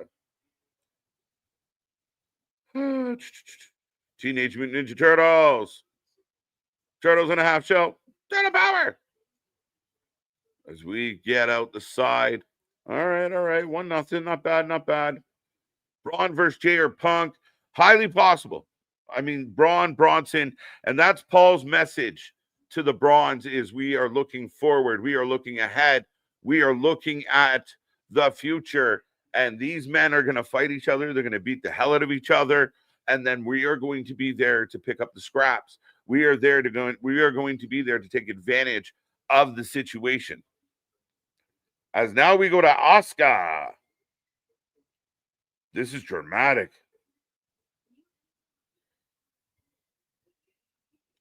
Okay. Bobby Lashley versus Ricochet versus Joe versus Hook. Anybody want, we talk about why is Jey Uso getting another shot? By the way, I did put in the chat. I know Nick, didn't love the fact that I sent an absolute novel. Thank you, cut and paste. But Jey Uso's had 2 title shots in 2025. Just to clarify. When people talk about, he's had like 4 or 5 matches, he's around the title picture for sure. But he's one of the most over guys in the company. So that's why I put that up there. But why is Hook here in that same vein? Why Hook? Why not Eddie? If it's that arbitrary. As right now we are getting like the career of Asuka. I'm not sure if everyone out there is getting that, but really nice video package about Asuka.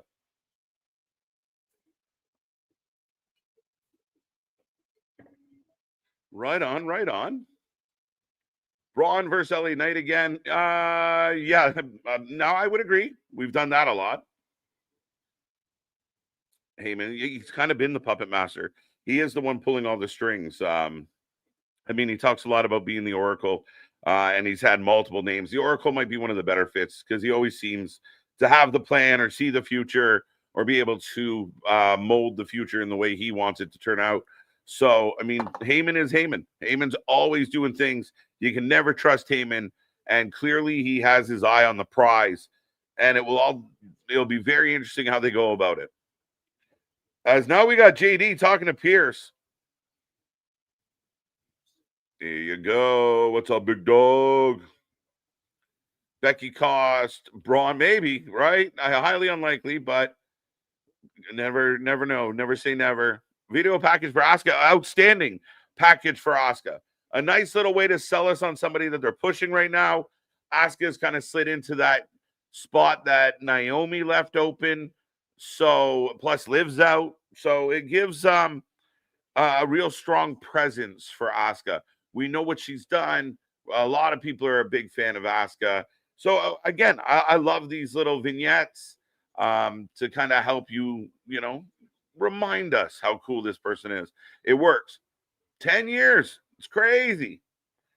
Time flies. All right. GG's pissed. Finn just keeps smiling at everything. So JD wants tag team titles. It'd be a trip if Punk was the fourth man. It'd be crazy if it came full circle and the whole plan the whole time was somehow they were gonna cause Seth to be injured and Punk was the mastermind behind it all. Might be a little convoluted to get there, but I mean, if they find a creative way to sew it up, it's a little bit gappy, but we've seen worse stories.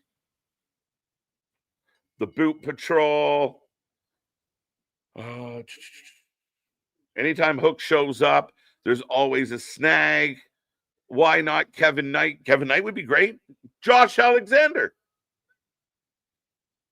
I heard he's good. I've heard that this guy, Josh from Canada, outstanding wrestler. I've heard this rumor about this guy. Apparently, if you go out on the internet, you can find tons of footage where Josh Alexander is a phenomenal wrestler. I don't know if you knew that. If you only know him from AEW, you might not be aware. But why not a guy like Josh who hasn't done a lot in AEW? Put him in there. I know he might not win. What's the point if he's going to lose? It's what I said about LA Knight. But in a guy who's not getting a whole lot of love, kind of being that pitcher, instead of Hook, Orange Cassidy, one of the heart and soul guys of AEW, just to be in there as a presence, I'd go for that over Hook. I don't get Hook. But things I also do not get. We have Nikki Bella in the ring. She'll take on Roxanne Perez.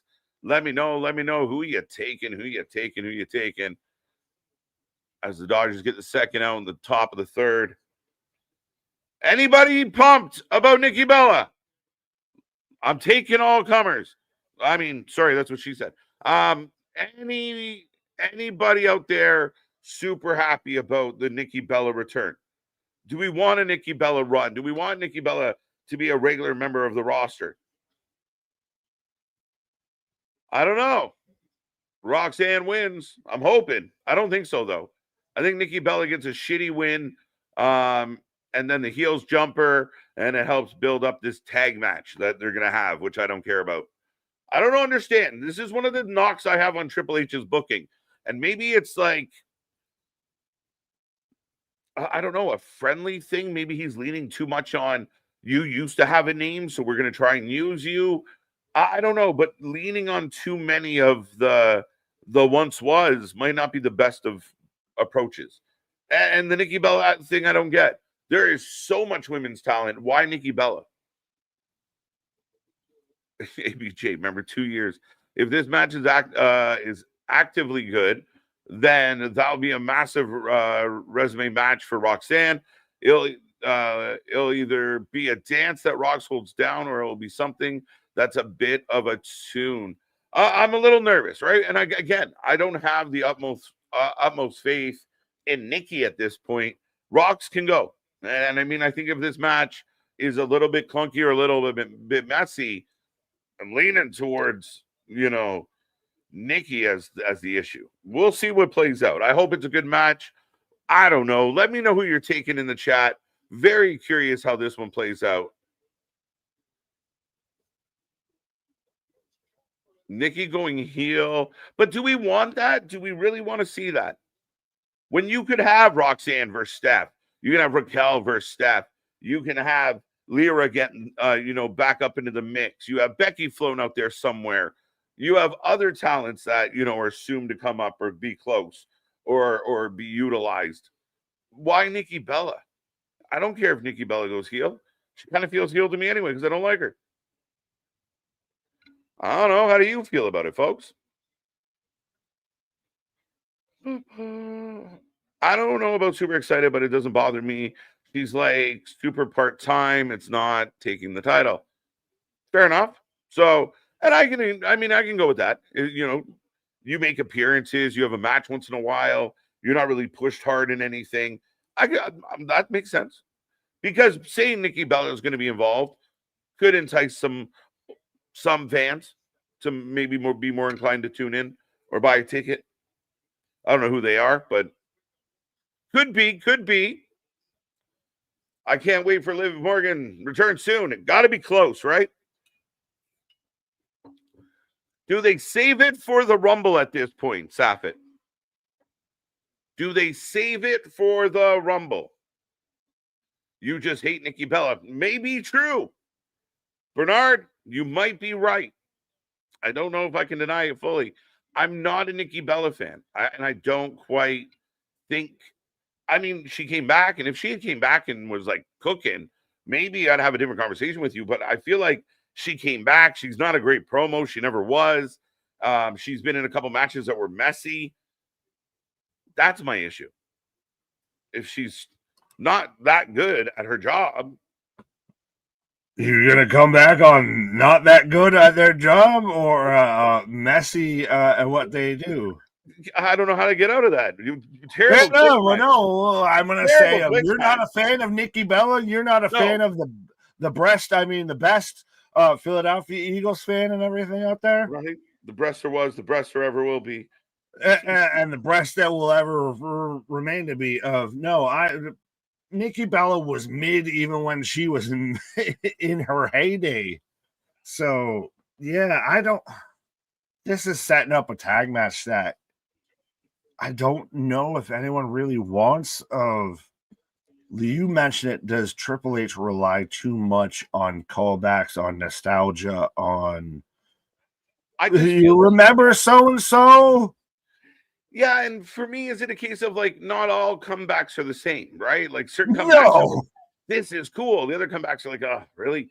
I mean, I think that like Paul has a little bit of a point. We lose him at the end. But the idea that you have this fan base for her kind of helps her.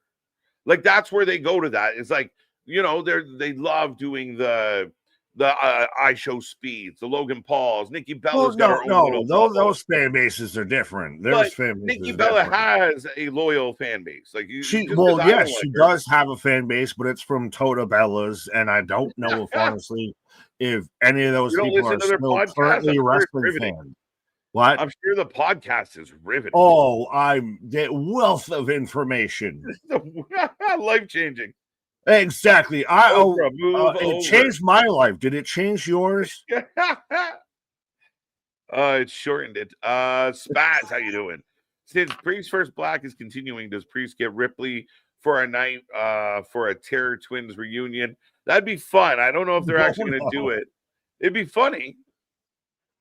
Well, I read that or heard that in a different way. You get someone on a loan, you put your keys in a fishbowl kind of thing. Where did we on a jersey? You got a Terror Twin for the night, right? Nikki is going to lose. She is in blue and not red. Oh. Roxy into the outside barricade. Yeah, are we at that point of attire tells you all? Nikki's here to put over the next generation. Oh. She didn't put over the first generation. Fuck are we talking about? Wait a minute. Hold up. You can't put over the second generation when you didn't put over the first generation. What is that part of the argument? Like she's not that's a big part of the argument. So if she's here sporadically and she has a okay match and Roxanne beats her and Roxanne looks good, you know, but she's never really going after a title. Can we live with it? Does Roxanne gain more from beating Nikki Bella than she does from beating XYZ on the women's roster? That's I don't think so. Bernard, whoever, anybody that's out there that had a comment about it, that's the biggest thing, and I know you talked about it. There's so much on the women's roster. What does she gain from beating Nikki Bella that she doesn't gain from beating anybody else? Right. That spot looked rough there as Roxanne drop kicks Nikki and Nikki bounced off the bottom rope. We're back to the action, I believe commercial break for some. But Roxanne, we got hair pulse and she likes it. What? She's a great lady. I will take your mother Dorothy man to for a nice seafood dinner. She's a nice lady. Forget, honest to God question. Her beating Nikki Bella, what is the giant difference between her beating XYZ on the women's roster? Yeah, I think you're almost better off. You might get more clout from beating somebody of like You can run that match back regularly. Yeah. Oh, and again, it feels more legitimate if you beat it. Like if Roxanne is to beat a Lyra Valkyria tonight in a good 12-minute match, that feels a little more legitimate than she went 7 strong with Nikki Bella and got a roll up. Well, even when you have somebody, it's story-wise, on one hand, the Nikki Bella thing, it just feels injected of, trust me, that's not the first or last thing she's had injected. Paused. But if you even had somebody that they were making their mark, like a Callie Armstrong or anything that makes their appearance, of somebody that's from NXT that has a match with Roxanne, that's no different, if not better to me than any match with Nikki. Yeah, I would say so. And I mean, I think for me, if Nikki was coming in and having really good matches, you're like, oh, this is cool. She can go. Like when you bring back Mickie James and Mickey's in the Rumble, or Mickie when she did that last stint in WWE, she could still go. So it was like, oh, fuck, Mickey's here. And she got in the ring and she burned. That to me is like Nikki doesn't bring, other than like, it's Nikki Bella. Woo, there's not much else to her. Well, example, Cash out here of saying, I honestly had no idea that Nikki Bella was a professional wrestler. I thought she was a reality TV star. Ron, stop, Ron. I saw her come out and I was like, the reality chick? Why not get Logan Paul? Sorry, Otani goes yard. No, you're good. I'll tie it in as saying a reality star, but is it one of those of there's a whole group a la Cash and everything that don't know Nikki Bella for her in-ring career because her in-ring career was not memorable. And some would argue if she hadn't been put in the role on Divas the way she was, they probably wouldn't have given her the titles, right? Like it was just kind of the marketing thing of it all, right? She wasn't a twin, let's be honest. But I mean, at the end of the day, she was one of the better presented acts in a time that women's wrestling wasn't wonderful. Yeah, because their stepdad was this guy. We're overlooking Johnny. Yeah. How can you Laurinaitis? But yeah. How did you meet your wife? Well, I saw her daughters in an underwear catalog, and I thought they would have been great on the TV show I was producing. And like, moms came to the audition. I thought the apple doesn't fall far from the tree, so let me get some of that sweet nectar. Let's go. I think it was delicious. Shout out. I like because you add the halfway pause, like Trump pause to John Lawrence. Oh, I thought the apple didn't fall far from the. Hashtag free Vince McMahon. No. That was Johnny. That is not sponsored by the Rest of War Life Network. No. No. I miss my friend. Well, he won in court, but I got Nikki. Raining down blows on Roxanne. You got me out here. See, I get that way about like Jey Uso. People got me out here defending Jey Uso. I don't even care that much. You can have that. That ain't what I'm mad at. It's weird you start defending someone that you're not that invested in. But listen, I get no one defending Nikki Bella. I think the greatest spot in women's wrestling, the double hair pull into the face smash. The most common use spot, greatest spot. Fuck's sake. Tell me you can't wrestle without telling me you can't wrestle. Get up. Doing that spot. Right? Get up.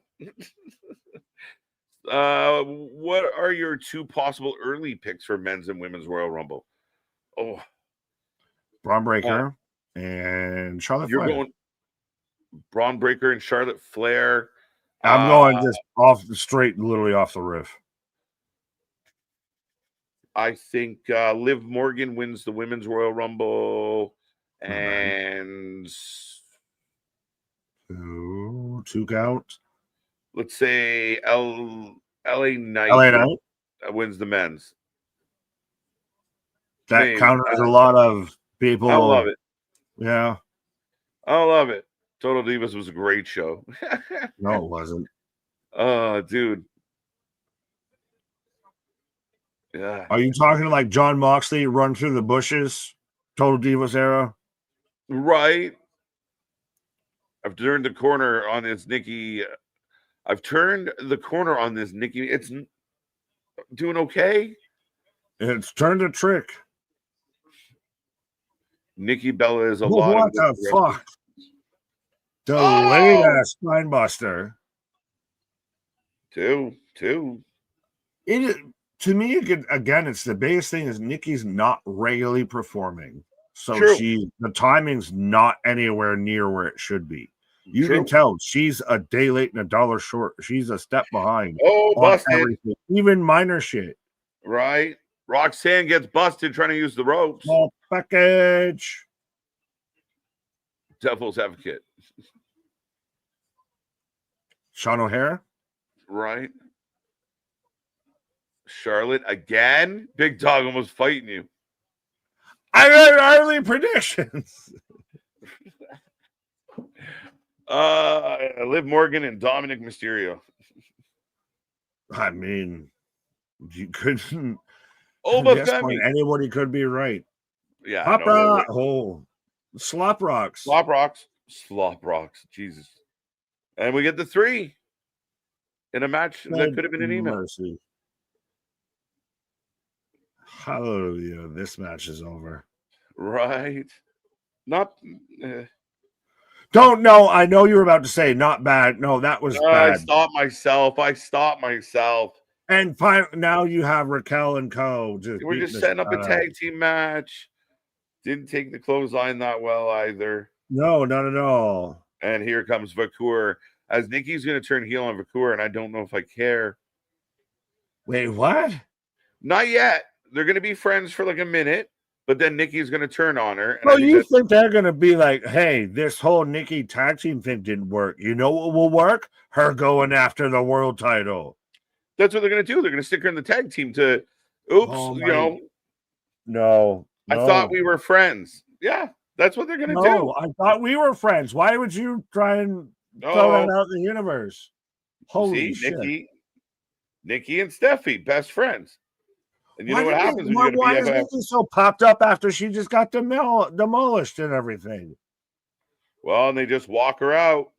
And she's just sitting there doing the iguana, like they're just, staying in the middle. Oh, bad.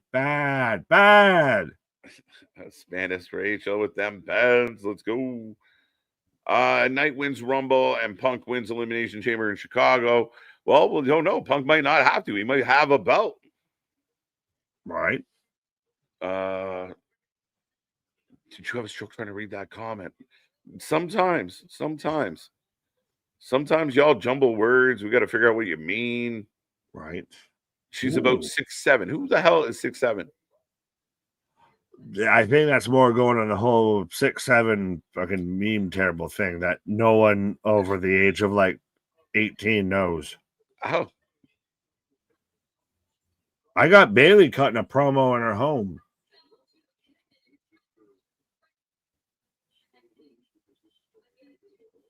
Okay, so you're setting up the tag match we're getting tonight as Bailey will team up with Lyra. Yeah, it's just the laugh at the end was very Joker. I was going to say it was very cackly. It was interesting. They were doing the segment at home, and then the last bit, little Joker laugh, kind of felt like Joker, like ha ha ha. Right. Oh, Asuka's screaming at Bird Lady. Caddy! Yeah. See? Lyra only knows how to show two emotions, and those are panicked and distressed. Bailey. Sorry, Nick. I got distracted by Kyrie making faces. Pretty good. Trust me. I was talking about Lyra making faces. I think she only knows two emotions, and they are panic and distress. Right? Yeah, that's it. But nothing in between. She just constantly looks like upset about something. Well, they randomly, like, Lyra makes like her shocked face, and Kyrie gives her the old, like, what? Kyrie got yelled at, and Lyra's the one that fucking jumped. Right.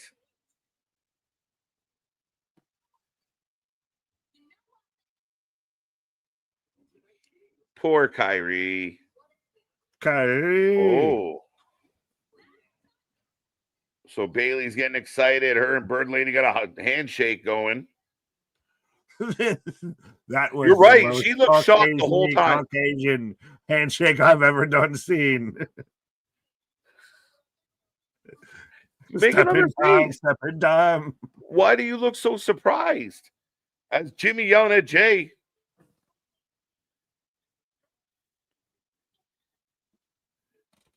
Well, the thing is, Jimmy should interfere in both of them, both title matches. I got fucked up because I'm friends with Cody by Drew.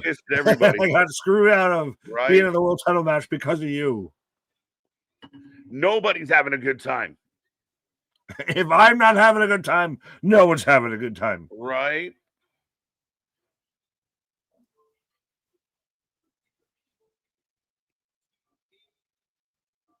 I don't know, man. Do they run back Jimmy and Jay because Jimmy and Jay owe us one?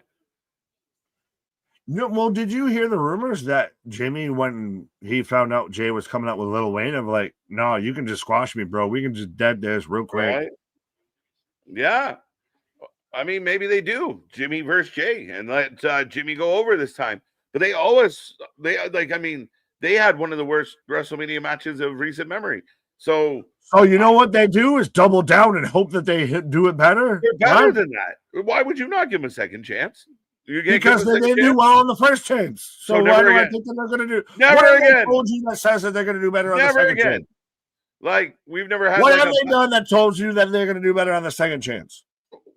They're both really good professional wrestlers, and the first one sucked and underachieved. I think if you put them back in the ring, learning from the bullshit they did last time, we'd get a better match. I'd be shocked if we didn't. Well, the man who never underachieves is I got Braun Breaker out here right now.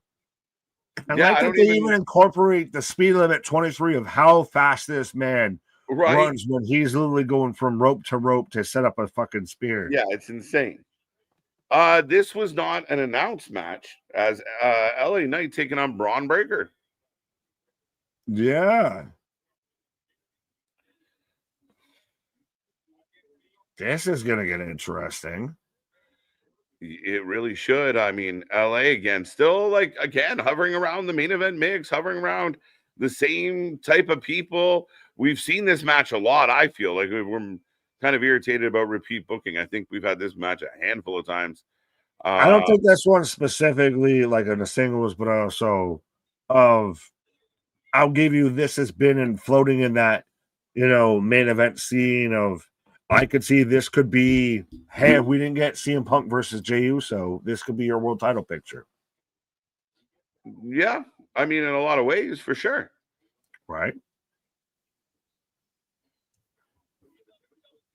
I'm mad that we're getting Heyman's intro for Breaker during a commercial. Heyman. Just no love for Heyman. No love for Heyman. I mean, again, it sucks to kind of miss Heyman. All right. Good point. Well, I'm still also we haven't had much of a payoff as to what were the feet of justice out there. Yeah, we still don't know. And I mean, again, we've seen the crew together minus, I guess, any additional moving parts. And again, we don't even know if the shoe stuff isn't something that gets resolved tonight as far as some type of solution or further clues or where we go with that. Do you at this point, if it's WrestleMania 42, like you got to have like a goddamn like 3-minute trailer selling me on how amazing WrestleMania 42 is about to fucking be. Right? I think, yeah. Well, I think both wrestling companies have been guilty lately of kind of bait and switching, and you can only bait and switch your fan base so much before they start falling for the bait. Well, no, we keep falling for the bait of there's so many times where you do that to where that fucking fishing hole is dried up. Oh, for sure. Yes, up next, Braun Breaker versus LA Knight. Yeah. Yep. So Jimmy versus Jay for the title with Jimmy going over. That's what I want. Jimmy Uso, world champion within 2025. No, I don't think so. I don't think there's enough minutes in 2025 to pull that off. Again, it would be cool for Jimmy, but I mean, Jimmy, everything he said except the title works for me. Like, you run back Jimmy versus Jay. Maybe Jimmy's the reason why Jay doesn't beat Punk. You run back Jimmy Jay at maybe not a Mania, maybe at like a Survivor Series or at, Rumble. And you go from there. You let him have a W for Jimmy. I'm gonna be serious right now. Do you actually foresee Jimmy Uso? I'll say at any point in time within the next 3 years, world champion. I don't. I don't. I feel like we did it and it was good and it was fun and yeah, like a outside chance. And I'm saying Jimmy, not Jay. Jimmy. Yeah, I mean, I don't know. Like, I think he might deserve one, kind of, but I hate using that term. I don't know. The cards have to be in the right place. I always say with the 2-belt system, anything is possible. I gave him mid card way before I gave him a world title. For sure. I think that's kind of respectfully where we're at. That's why I don't know how to always feel with like the Jimmy kind of centric storylines of like, I know everybody likes Big Jim, but we know where Big Jim's ceiling kind of is, though. Respectfully, he's kind of like the Mark Briscoe of WWE, where it's like we like him, yeah, but you're not going nowhere, and okay. But he doesn't even have the lovable loser shit, though. Yeah, maybe not nearly as lovable.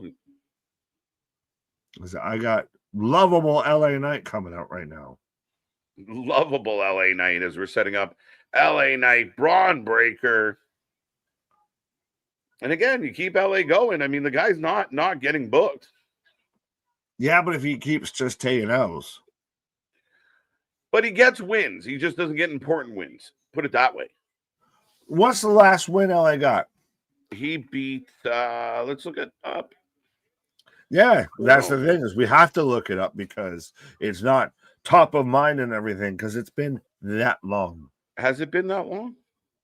I dare say I think LA Knight's a really good guy who's a guy that gives you credibility when you beat him. LA Knight beat Rusev 2 weeks ago. Well, the hell are you? CM Punk and LA Knight. Yeah, it's all right. Good. They call him Homer. KJ now locally auditioning to play Dancing Homer at the Toronto Blue Jays. Let's go. 3-run Jack takes a 2-0 game and flips the score to 3-2. Let's go. LA defeats Rusev. LA defeats Kofi Kingston. LA defeats Bronson Reed. Jey Uso defeats LA Knight. LA Knight defeats Braun Breaker. Bronson beats LA. So he's like 5-2. I don't know how I like it. He's like 5-2, bro. He's doing all right. He's got an above 500 average. I think so. It's like 7-3. He's had a good 2025. Oh, we went from 5-2 to 7-3. Where the fuck did we go?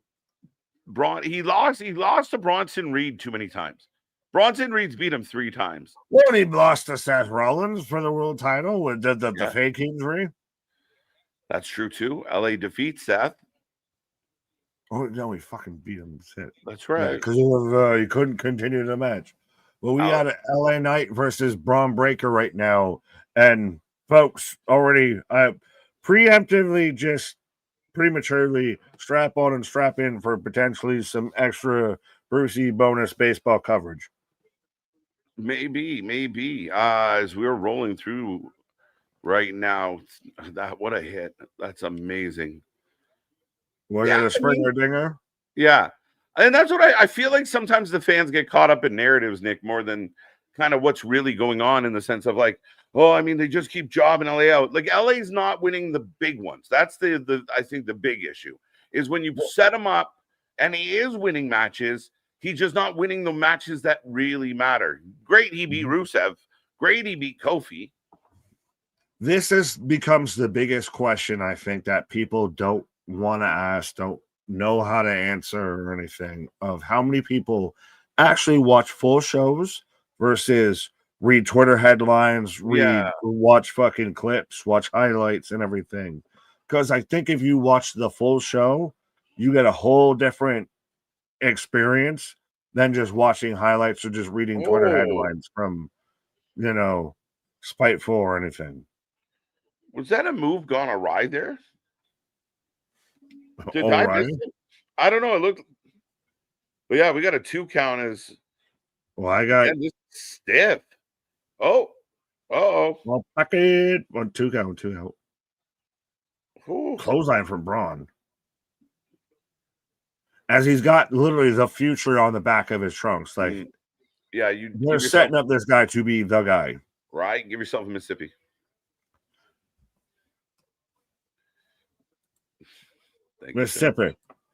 Mississippi. I love WWE. Let's go. Yeah. Tis the season. You got the Dusty Punches? Yep. Clothesline. Stomps in the corner. Yes, sir. Let's roll.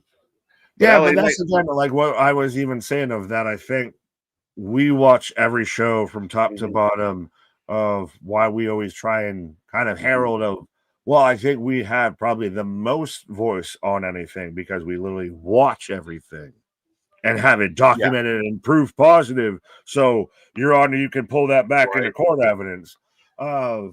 Versus receipts up the wazoo, folks. Exactly. Versus I read Twitter headlines. I already just want to get engagement. I watch YouTube highlights. You don't get the full picture.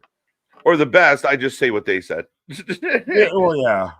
Those are the best because you can catch those people real quick because they get caught in kind of back talking because they're not paying attention. They're just repeating other people's shit. And the dots don't connect very quick. Well, it's just you literally have to question them on one thing, and it's like, In what, Spaz? Oh, why? What a hit! Oh, yeah. What in the hell is that score from? Yeah, what is like people keep competitive fencing? What's happening right? Yeah, is it like that? Can't be soccer. I'm predicting in a great routine bake-off. It's 11-4 Canada. What? Can we talk about this real quick, Nick? Because you said this to me before we got started, I believe, of no winner. And I was like, that's mad. You said it in the pre-show, I think. But that's madness. Is it? Nobody wins. So we need a new champion. We're going to leave Saturday Night Main Event without a champion. Leave it in flux. I'm not saying the vision of, say, you sit there and, again, Paul Heyman pulls his little stroke man of, you said my guys won't be in the battle royal, that they could even qualify for this match. Right. So we took it into our own hands. Okay.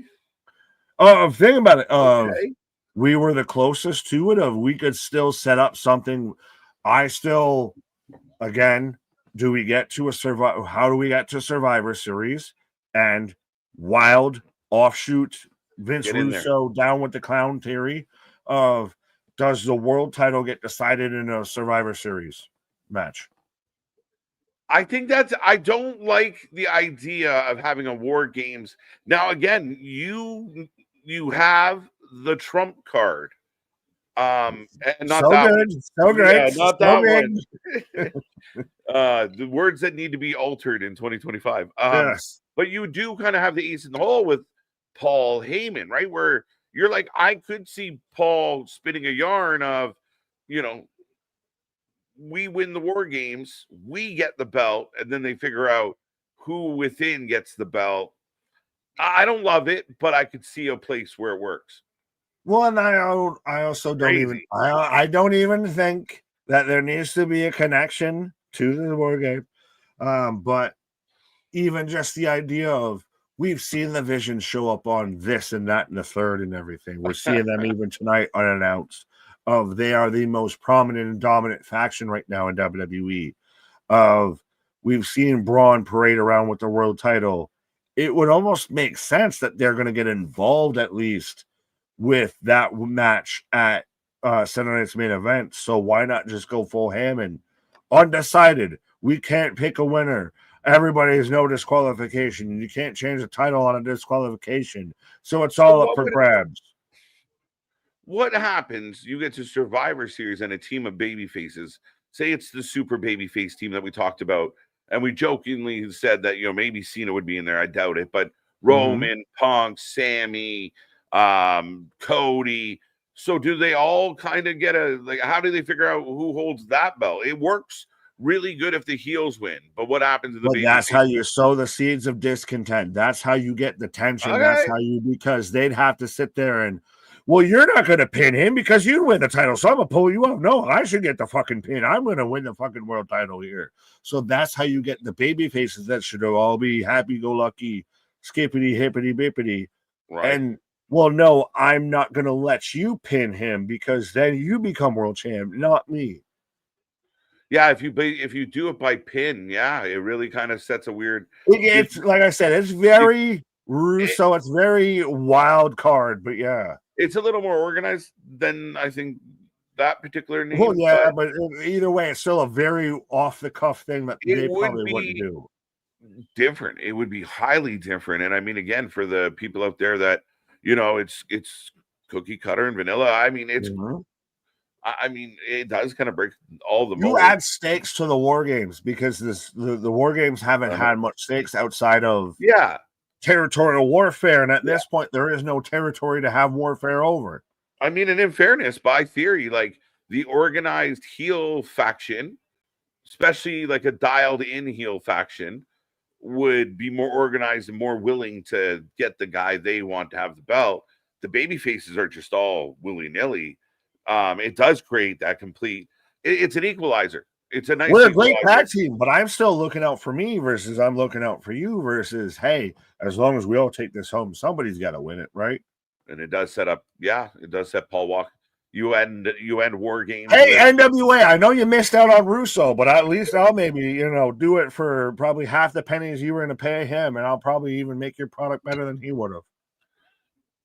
We will take 1/10 of what you were offering him, which is nothing. So they were like, he just was sending us storylines without even asking. We actually asked him to stop. Right. We sent him a cease and desist. Right.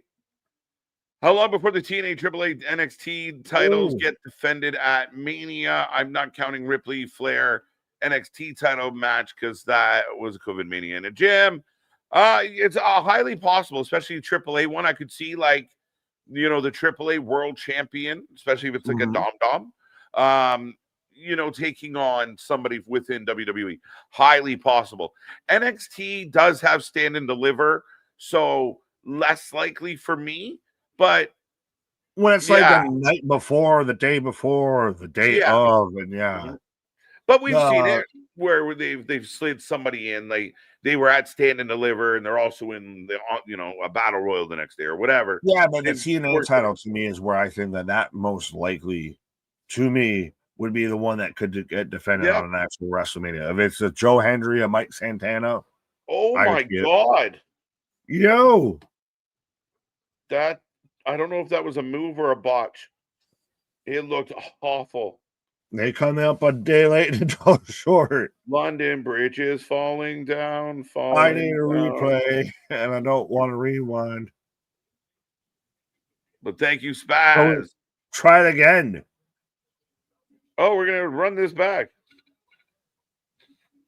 Maybe don't. You know what's really bad when they won't give you a replay if that wasn't supposed to go that way. Like a tumbling bricks. Division attacks Punk. He wins the belt on Saturday. And Superplex. This match has been stiff, a little messy, but I like it. But again, this really good weight to it. This has the story behind it. Ravatos. Yeah, huevos. We need a title shakeup. Strip every champion of their title and let everybody go in a battle royal, Royal Rumble, whatever you want. Some people constantly holding the belts. What are the Vince Russo, Mike? Listen, I mean, Mike's kind of thinking the way I've been thinking. Is I wouldn't necessarily play the blender game, and but I do want to see a little more. I don't know. I think we need a time period where we kind of make the long title run the exception again. I think there's too many. You know, like Sammy had a nice short the US title run. He ate that pole. Bronson needs a close eye. I think when we talk on Thursday, I think we're going to get some title changes and some shakeups and some switch ups and everything. Okay. So we don't need to do full. Every title is vacated now immediately. Sometimes you let things play out. That wasn't good. We don't need any more injuries. Facts. Oh, Braun getting spread out on that table. NXT Deadline is the next PLE. Yeah, so December 6th, NXT Deadline, a Saturday night pay-per-view will be coming or added to the schedule as we're going back to Deadline. Well, is it that or is it Gold Rush? Well, Gold Rush is going to be a 2-night special in November, but as PLE. Oh, my God. When's the last time you've seen somebody do something like that? Right. Oh, LA's okay. Pop out of the press slam into a reverse DDT. Mic drop elbow. Yeah, this looks like a fight. Oh, kip up. What a spot. Yo. That's dirty. Let's go. 1, 2, 3. Paul playing the orchestra on the outside. Braun gets the win. That was a stiff, meaty match. Like, it wasn't pretty. And I'm good with it. Like, people are going to point out a couple of the slip-ups, but it kind of added to the two heavyweights going hard. Is Monday Night Raw starting to have, I guess, in best way I can put it, that stank on it a little bit of it's just kind of meaty. Fitting that little mold that it needs to fit a little bit of. It, to me, is still better out of the two main WWE shows and is arguably the best weekly show of pro wrestling. I mean, again, it's been strong. It's been good. It's had a lot of intrigue on it. Lots of stuff going on with Division and Punk and such. I mean, we've had some changes. I think Pierce does a great job because he's on my screen right now. Who the fuck is this guy? Elo Green. No. Are we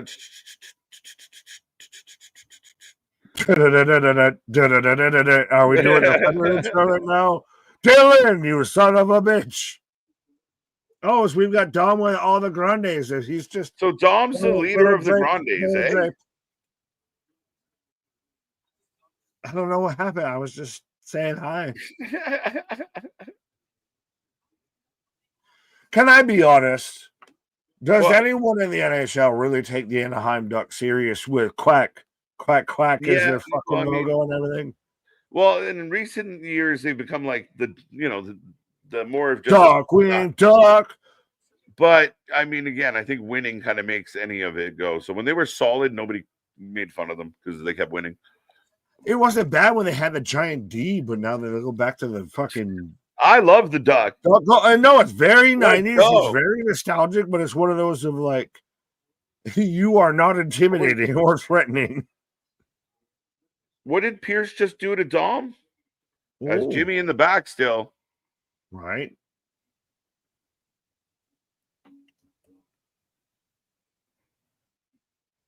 It's almost like these brothers keep running into each other. Who would have thought? Like they keep, yeah, you again. Fancy meeting you here. Right. Yo, Adrian. The duck is so much better. Quack, quack, quack, quack. Quack, quack, quack, Mr. Ducksworth. Right? Yes, sir, Mr. Ducksworth. As you wish, Mr. Ducksworth.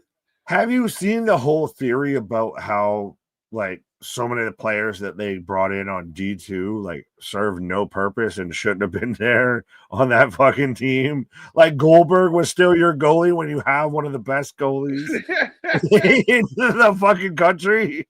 Well, it was funny again, like two things about any hockey movie for the most part. There's a couple exceptions. One, like as Canadians, we're insulted that like we're not even in the bracket, kind of like we get glossed over. You see us Iceland, it takes over you. Yeah, like you see it in like the newspaper. Iceland beats Canada 4-2 to make final. You're like, wait, the Canadians didn't do shit. So we always took that kind of personal. But the other part is like the funny thing of like there was like 6 players on the team and they just like willy-nilly line changed and we're like, it was never like that. What are we doing? Like, but we got a guy with a lasso. The knuckle puck. And granted, now we can't really talk too much shit as we call ourselves the Bash Brothers and everything. Right. So yeah, like we joke and like, don't trust me. Everybody I knew ever, like we were on the ice trying to do a knuckle puck, like, you know, trying to make the puck stand up and whack it. But in real life, like if you stop to try and make that play happen, you're getting smashed. Oh, it's a goalie. Like, what do you mean the goalie's got the puck? Go run him over. Go get it. Yeah. Goalie. I wasn't even then. In what team are you not playing Cat over Goldberg? You're playing one of a national Olympic qualifier goaltender.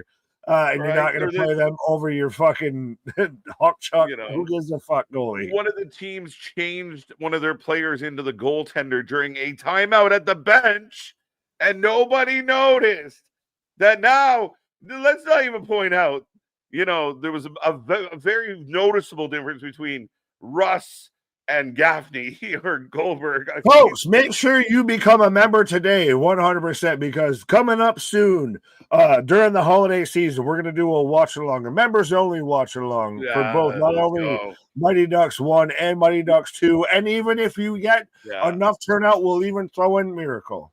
We've been saying this for so long. Like, this is one of, like, the things that's been on, like, the board of shit to do for a long time is watch some movies with everybody. So we'll have to come around and make that happen. And I mean, I could probably go almost word for word for the first 3 Mighty Ducks, I believe. I love though how Coach Bombay has done fucking all, but still ends up being this guy barely won a Minnesota regular league hockey coach title, but is all of a sudden the coach of the U.S. national hockey team and everything.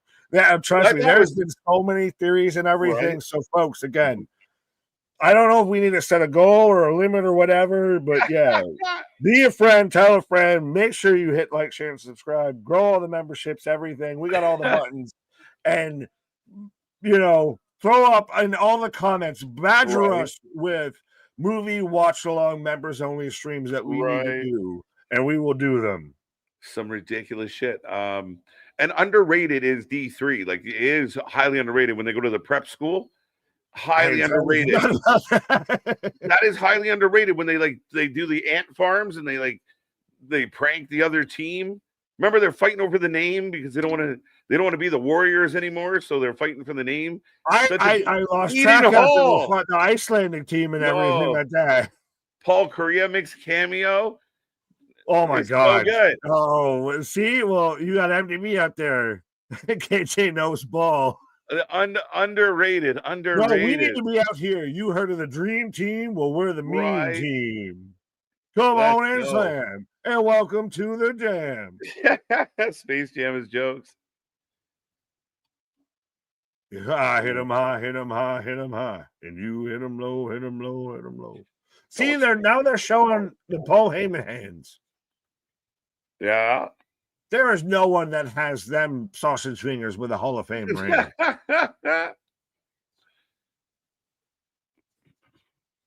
Yeah.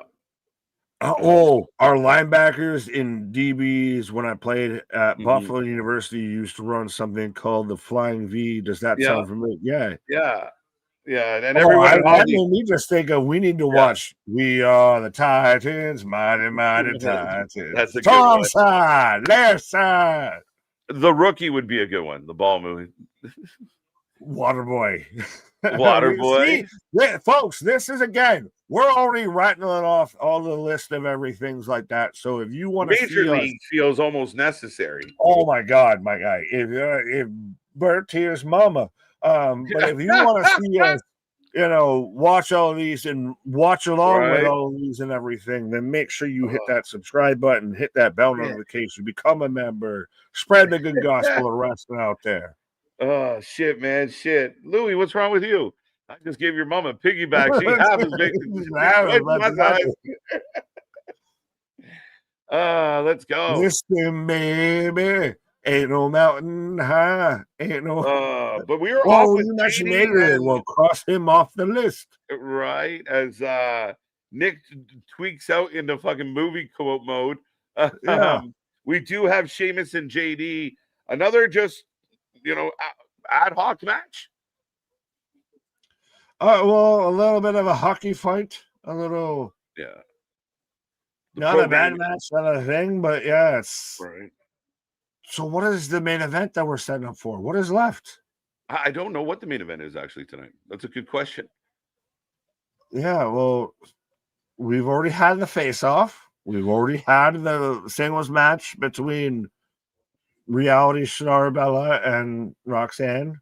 We already had the number one contenders match. So yeah, what is the main event? face-off is going to be the main event. No, we already had that to start the show. That. We did. This is a weird. Yeah, no, we had that. Oh, so it's going to be the main. So is that the main event? Let's go. This screams new tag team champions. Maybe that'd be interesting. How's that play? The main event. Yeah. How do you feel if we just run par for the course and that's there? I mean, you got it. I mean, I'm okay with this main event. I mean, why not? I'm not saying I'm bad about the main event, but I'm saying if we don't get a change and that's how we go off the air for Monday Night Raw. How you feel? Feel like it was an average go home show. I don't even know if I could say that. I'd say I'm 6.5. I think the matches came out strong. The Punk Jay stuff was clearly forgettable. Jimmy and Jay's been kind of the theme of the show. Yeah, a couple like kind of really good matches that didn't have a whole lot of meaning to it. Even I'm more excited for things they didn't offer me than things they did offer me. As Finn gets hit with a random foot. Wild JD. It was a run by flipping dude. He wasn't supposed to catch that foot. But even this is a decent match. I'm not saying it's a bad match. That's what I'm saying. I know. It's an average to an above average Monday Night Raw. This is not a good go home show. This is so far. I'm saying so far. And they didn't add anything. They didn't. As far as I know, nothing's been added to Saturday Night Main Event. Refresh. Did they add something? Yes, they did. Okay. Triple threat match. Well, they did now, according to Wikipedia. Dom versus Rusev versus Penta in a triple threat match for the IC belt. So far, we have 4 matches for Saturday Night's Main Event, and we have 4 title matches. And I can't wait to hear about how they don't book anything. They don't put any importance on these shows. We have 4 title matches. We might not get much else announced because it's a Saturday Night Main Event. 4 title matches is the bulk of the show. Well, especially you've got a triple threat. You've got declaring a new world champion with CM Punk and Jey Uso. That's going to go a minute. And the plethora of NBC commercials. Let's go. Yes, that's a given. That's a given as Sheamus takes out Finn and JD as we go into commercial break. Right. Ba, ba, ba, ba, ba, ba, ba.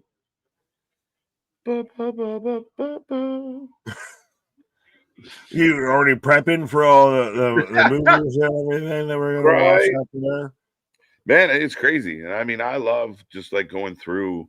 I randomly watched Dumb and Dumber the other day for no reason. I'm very intrigued, and again, also at the time because we do this, but there's a local movie theater by me that's actually, it's not one of those like, oh, we've got a 8K projector and you can get back and kick back and all these seats and everything, but it's going to show the old school, the original Halloween on Halloween night in theaters. And I'm almost like, I almost want to kind of go watch that because, like, I'm sorry, I was not even a twinkle in my dad's eye when that movie came out. So to see that in theaters in that level would be really fucking cool. Wouldn't it? No, that's awesome. But I do have to address Bernard. He did correct me. I'm being flagged for misinformation, but it's not on NBC anymore. Where is it on ESPN now? On the Peacock? When has it not been on NBC? Didn't it? I don't know. This is an American problem. Yeah, to my knowledge, it is still on the NBC. Do I need to do some research or anything like that? To my knowledge, it has not changed. It is still on the NBC, aka the Peacock. That was one of those that didn't switch. Much like the NXT pay-per-views and everything when WWE went to ESPN. Right. The same Peacock. ESPN. Exactly. Yeah. Saturday Main Event. You just said two different things. I know. I'm reading now. ESPN seems to be more accurate. I could be wrong. I can't because I'm on the UK Vippin, so it's going to give me the UK information. We will fact check this, but I still, at the end of the day, I still think, and again, this is why we need a fucking flow chart of where to watch the pro wrestling right now at this point. But I swear it's still on the Peacock. Yeah, it is something that I don't think is to their benefit, is just having it all over the place. You know, people are creatures of habit. You know, we see ratings drop when it used to change from Fox to FS1 for a week. Yeah. Right? We would see drop off and people wouldn't bother going over to the other channel. Now you got to have a fucking minor degree in engineering to even figure out how to fucking, download and upload and fucking get into half the shit that you need for all these shows.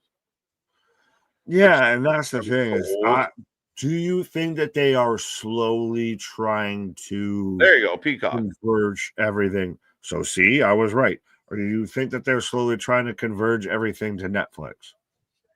I would imagine. I think they still had they still saw the value in having a TV deal. They didn't want to 100% jump all the way into streaming. I think after these current deals are done, they're all in on the streaming. Hopefully, but is it also one of those that they have it benefits them more of I can split that I got 4 assets. I can sell 4 assets to 4 different people, or I can sell 4 assets to one person. Yeah. So I can sell here, there, and I can sell that there, and I can sell that there, and I can make 4 times the money.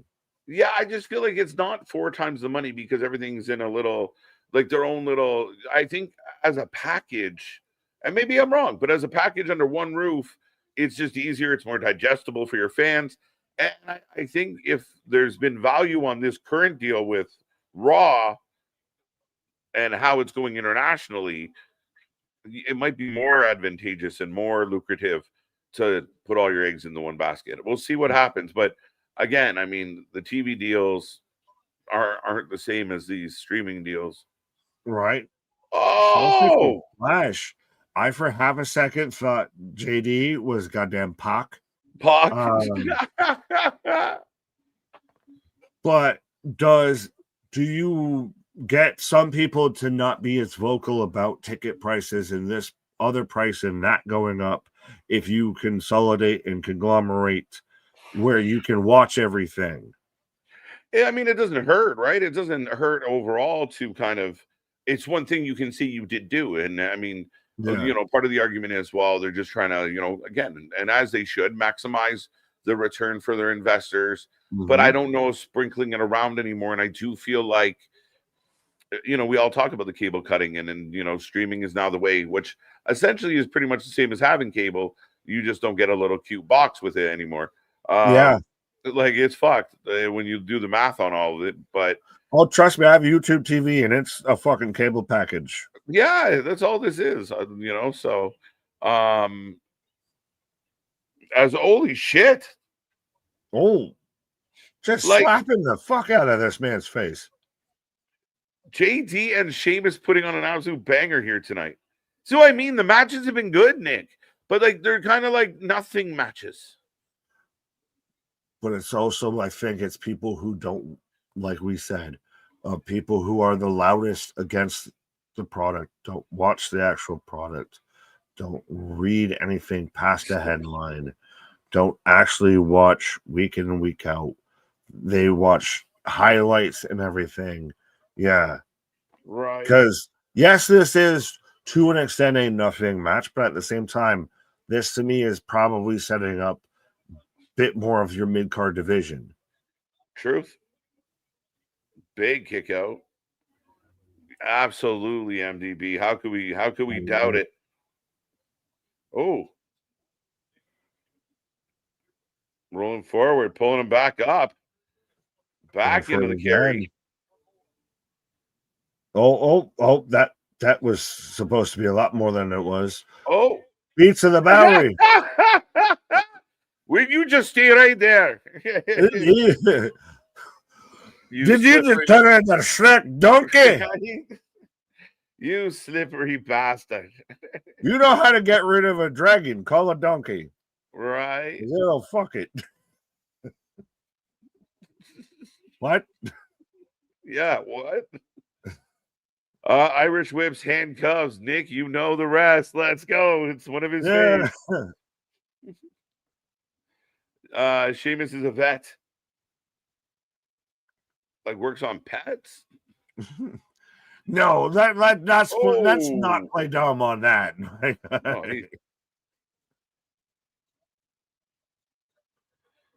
oh, small package. 1, 2 count. Dose. This is a hell of a match.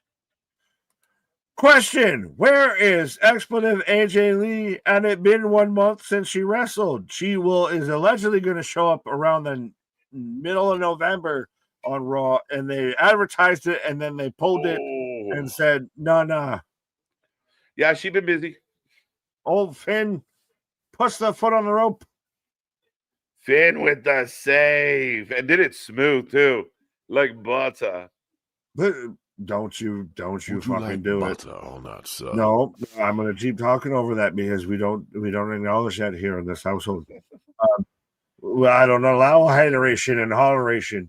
Are we still gonna set up for Finn versus Sheamus though at some point? Speaking of Irish Lad on Night, it looks like that's the issue we're having at the moment. Yeah. Would you like butter or not, sir? I'm gonna shillelagh.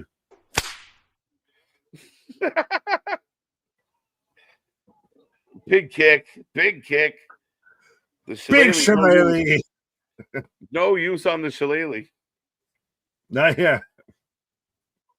Oh.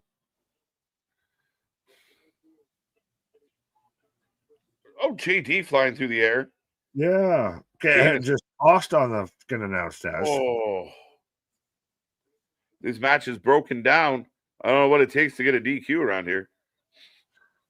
Now imagine if we could have still gotten the bar out here. Claudio, come back. Where's Claudio when we need him? He's with the lowered bar. Wheeler Yuta. He's on a low bar. Right. Oh, shillelagh. Oh. Finn back at it.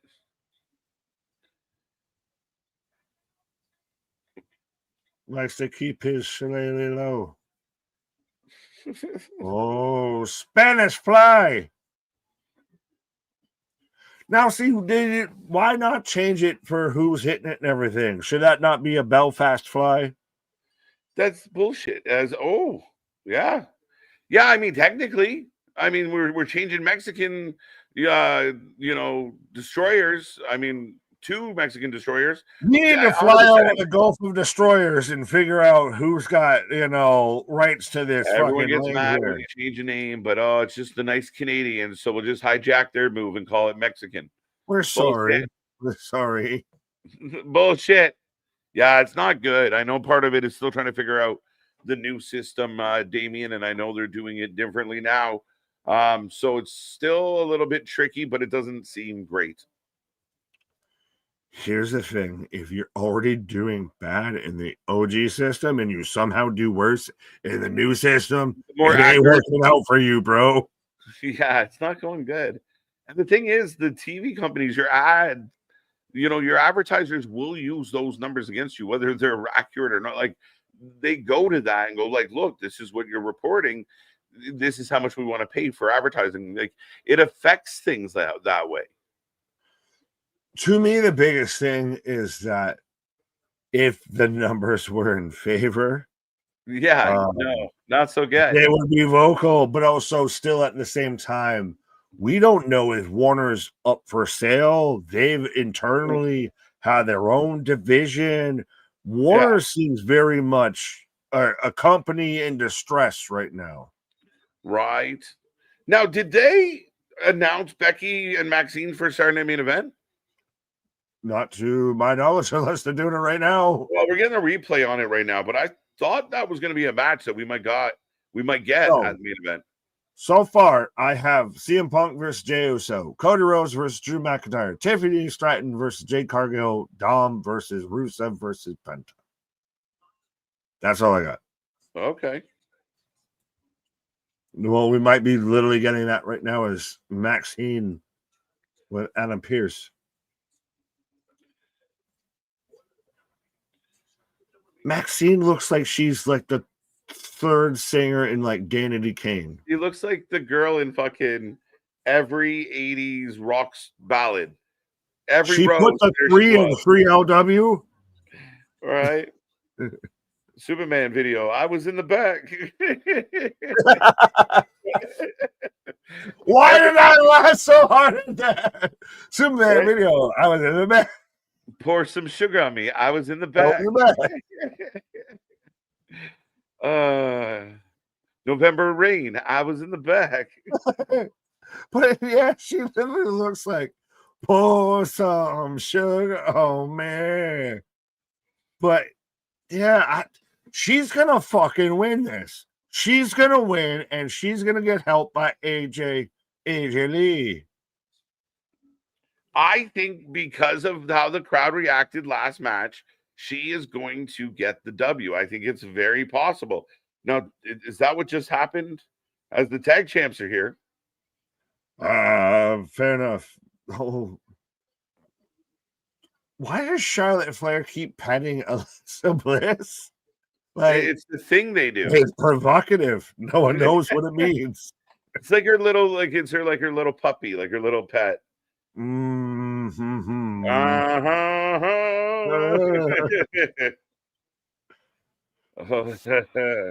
Oh, happy day. Oh, happy days. I got Charlotte and Alexa backstage with Jackie Redmond, as I believe KJ's taking a pause for the cause. To go and find his happy days. Right. I'll be right back. We ain't pouring none of that out there. We want that 10K, folks. We want it by the end of this year. Let's go. Let's hijack this.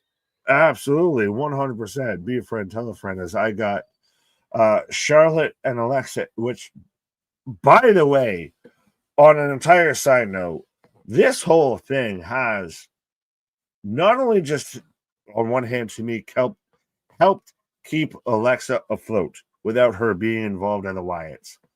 Charlotte, how you doing?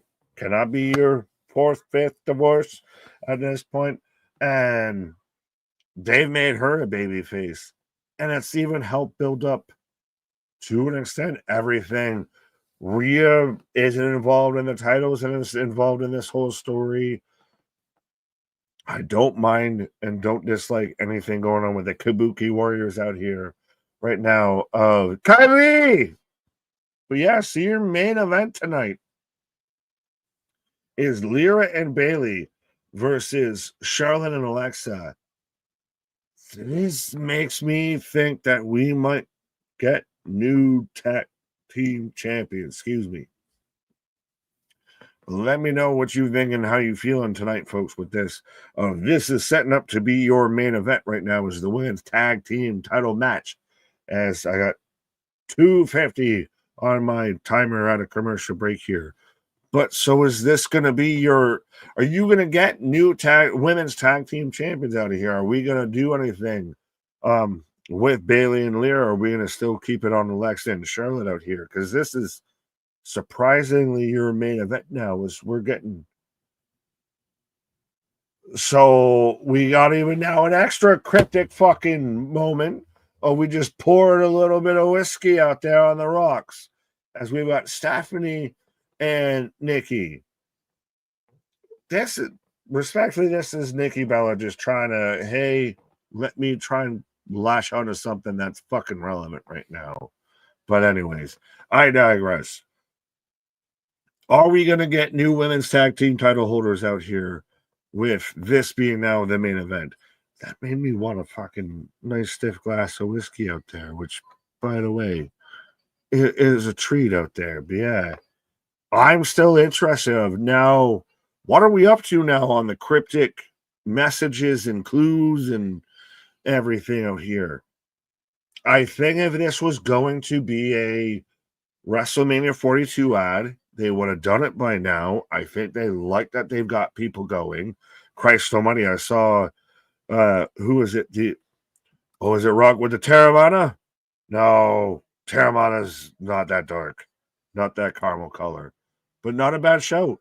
But even I saw, what was it? The fucking president of Spiteful out there that was losing his fucking gourd because, well, they put Brock Lesnar's tease at 4 a.m. because they knew, they didn't want to have him. But that's at this point almost 3-4 teases ago. This feels like this nice little long sonnet played out here. I want to see this fully blossom and develop here. And I tell you, this feels more Survivor Series team to me than it does, we're doing a WrestleMania ad. Because if you were to do a WrestleMania 42 ad, they would do it 4 glasses. 4 glasses. We're taking a note out here, 4 horsemen and everything. So we raise up our glasses against evil forces. But yeah, this feels very much more Survivor Series than a WrestleMania tease because they've sat there and they've fucking deprecated and flashlated and fucking fornicated and everything else that you can do to yourself out there with showing this ad for this show and that ad for that show. We've seen 2 or 3 different ads for WrestleMania 42 already at this point. It's no Survivor Series. So then what is it, Voice Beyond? Because if it's going to be WrestleMania, we've already seen them advertise for WrestleMania 42. There is something with this. If you want to mention 4 glasses, 4 horsemen, we're all sipping around the bottle and everything. There's something beyond just the easy fucking jump to here, I feel. Maybe it's Jake Paul. No, it would have been Glasses of Prime out there. MDB, you keep clamoring for butter and I ain't going to give it to you. God damn it. The camera, Nick, is there still a chance of Brock and Gunther match or had that ship sailed? I think there is much more a chance for that match to happen than there is for a Roman Dwayne match. I'll say that. Evolution is back. Heard it here first. So are they just gonna call what they were are with some other people and just call it Evolution again? I mean, not a bad shout at all. We've even said, do they switch up the names of Evolution as the mystery? So then so what? You have Paul Heyman, what? Ric Flair, Brock's Triple H, Braun, Batista, or is he Randy? And then you have Bronson, Batista. Yeah, that's where you get interesting there. But similar concept, and we've talked about that. That ultimately felt where they were going, even with the vision to begin with.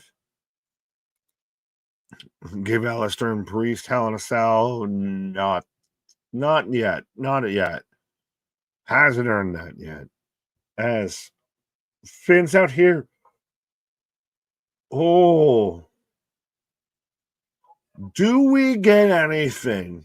Wild theory with the shillelagh or anything, and especially we've got Finn.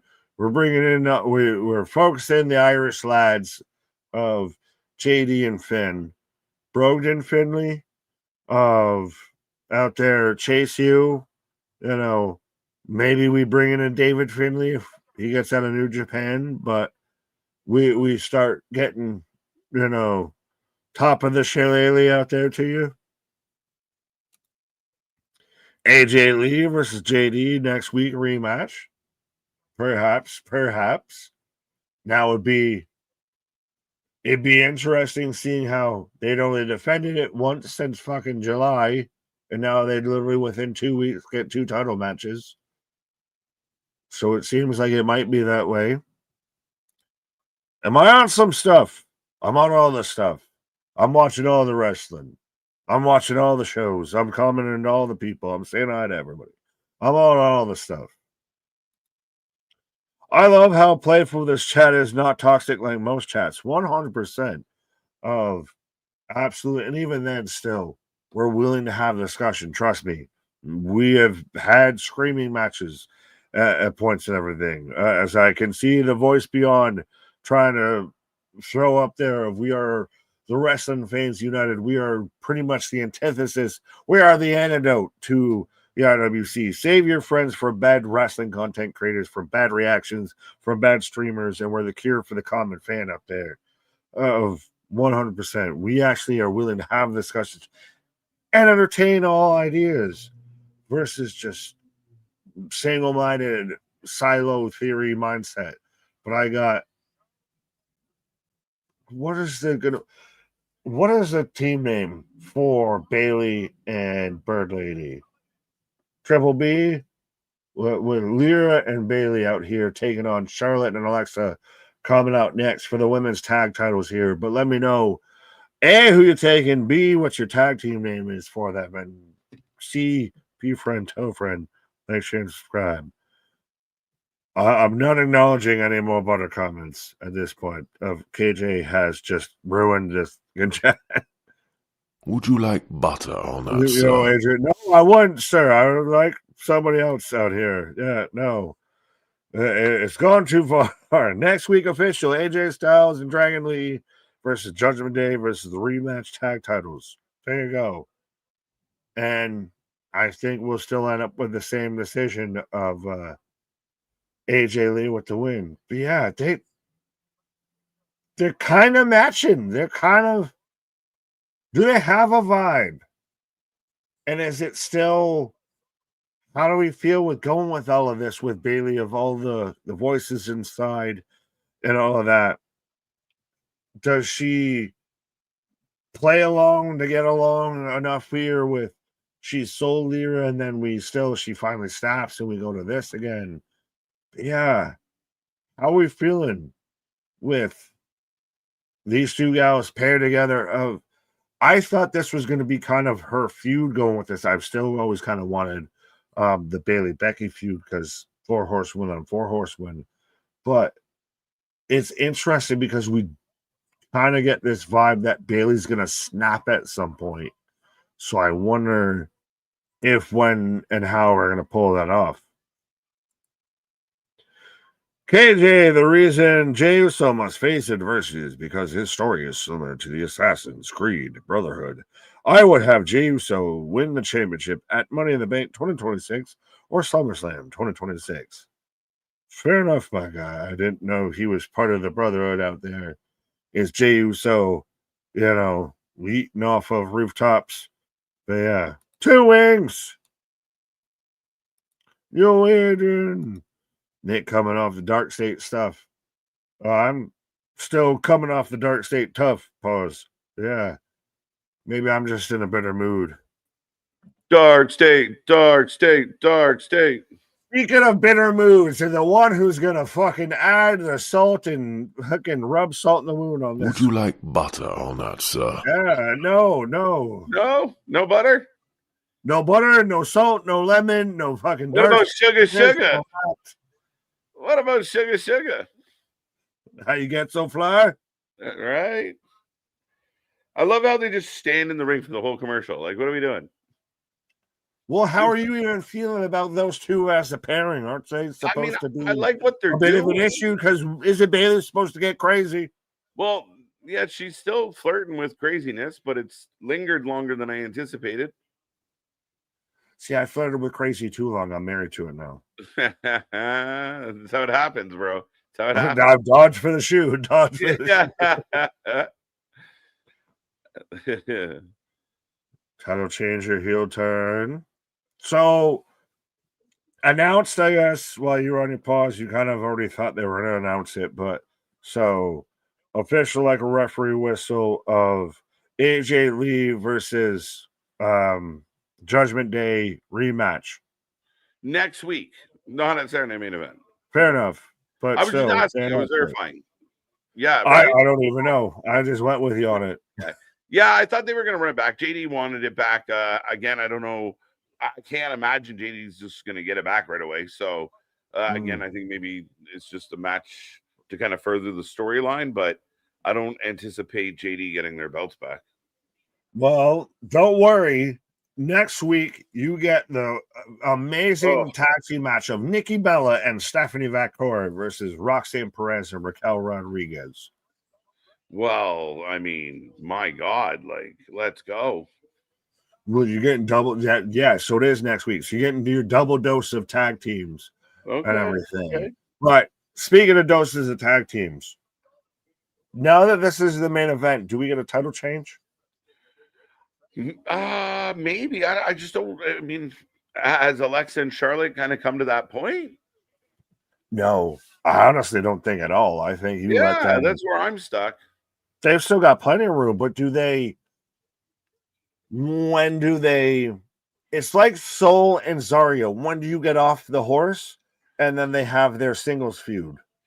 Yeah, like yeah, good way to put it. But yeah, I mean, Charlotte and Alexa kind of seem like they're in a groove right now, so I think it'd be surprising. So maybe it just is a case of Bailey's heel turn ends the show, like she snaps, goes full Mick Foley.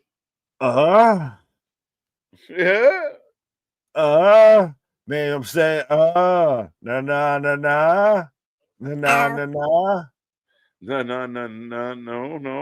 Well, you're not wrong, but I'm just like, if it's the main event thing that makes it feel interesting. Yeah, absolutely, it does. that was interesting, whatever that was. Now, I think Bailey and Lyra could kind of work together and be champs, but I mean, I don't know if that's the story. I'm just kind of stuck on the idea that Alexa and Charlotte losing would seem a little bit out of left field. We're trading the titles from not friends to not friends. That's the thing. So it doesn't work that way. Right. So yeah, we'll see how this ties up. But Charlotte out here, all in white. Alexa in black. I'm gonna go. Like I said, I'm gonna go see if I can be at least the 4th or 5th or maybe even 6th divorce. I'll be back here, sir. All right, bro. Let's go. Alexa and AJ Lee, the Twisted Sisters, who's with me. We're not gonna take it. No. All right. Nikki and Steph versus Rock and Rocks. Yeah, again, I don't have a lot of love for this. Is there a turn coming? Do I care if there's a turn coming? What does it look like? Nikki versus Steph for the world title. Is that a match just to put Steph over? One of the old guard? How do you feel about it? Are you excited? Jade will need challengers. Charlotte and Alexa could be that. for sure, especially heel Jade now. And I, spoiler alert, but I fully expect Jade to get that W. Frenemies versus frenemies.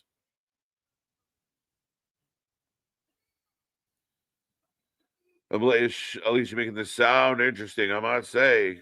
It's gonna, well, I mean, it should be interesting either way. And again, we want the women booked well, we want them booked strong, we want them booked in main event pictures. You want the tag titles to feel like they matter. Here you go. Let the, the Twitter bitching begin. But you got what you asked for. 4 new champions may be overkill. It's like, depending, right? But there could be a couple. We'll see. I like Avenged Sevenfold song, Hail to the King. It's a wicked song. Wicked band. And I liked when they used that for Triple H's video montage. I think that'd be my entrance music.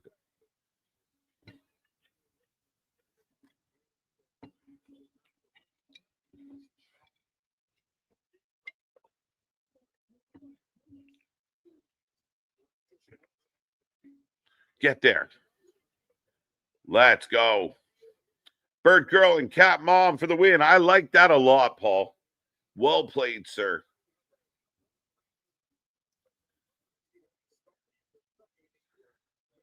As Alexa gets tagged in. Alexa Bailey. And the head scissors into the drop kick.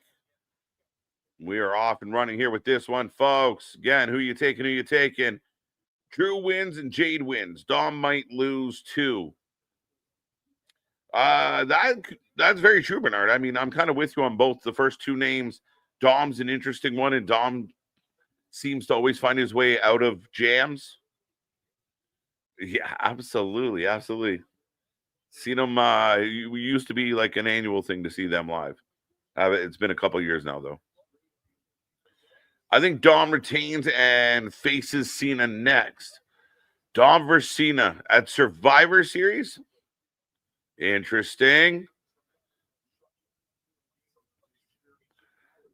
Think we'll ever The Rock? No, I don't know, right? And it's funny because you talk about these vignettes with the shoes, and you're thinking of the fancy shoes, The Rock. Is the pouring the liquor a reference to The Rock? Maybe The Rock has a faction that we haven't even thought about. Is The Rock working with Paul Heyman? What is happening? But to wrestle again, I don't know. I don't think so. Are we at a point where it's like one more match for The Rock, or have we passed that? I would argue a lot of people think we've passed it, especially with how things have gone as of late. His latest appearances, what happened at Mania. I don't know what's worked out the best. So I'm torn.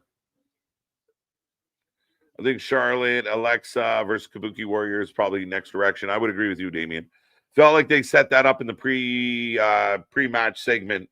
So it was highly possible. So my guess here is something goes down between Bailey and Lyra more than anything else. Twisted Queens. That's not bad for the win. Bailey snaps. I'm kind of thinking that too, buddy. KJ, I got a costume idea for you. Attitude Era Kane. I don't know, man. We got to protect this beard. I mean, Attitude Era. I don't know, Christian. What kind of bearded fellow do you got on your list? Twisted Queens for the win. Trying to make it a thing. Trying to make Twisted Queens stick. Would you guys be mad if Cody turned heel and retained? No, not mad. I mean, overall, get there, get it strong, make it make sense, deliver on the overall idea of the match. I'm good with it. As Bailey, Lyra in control, going into commercial. Big high fives by the two, and we go into a break. Oh, man. I think The Rock is done wrestling. I don't think we've seen. I mean, and again, we talk about Rock being in great shape, but being in ring shape, I guess it took a lot of work. And again, he's a super busy guy. When do you fit it in? 21-7 Chiefs nearing the end of the third quarter. Has Kelsey done anything, Christopher? How has Kelsey done tonight? I'm curious.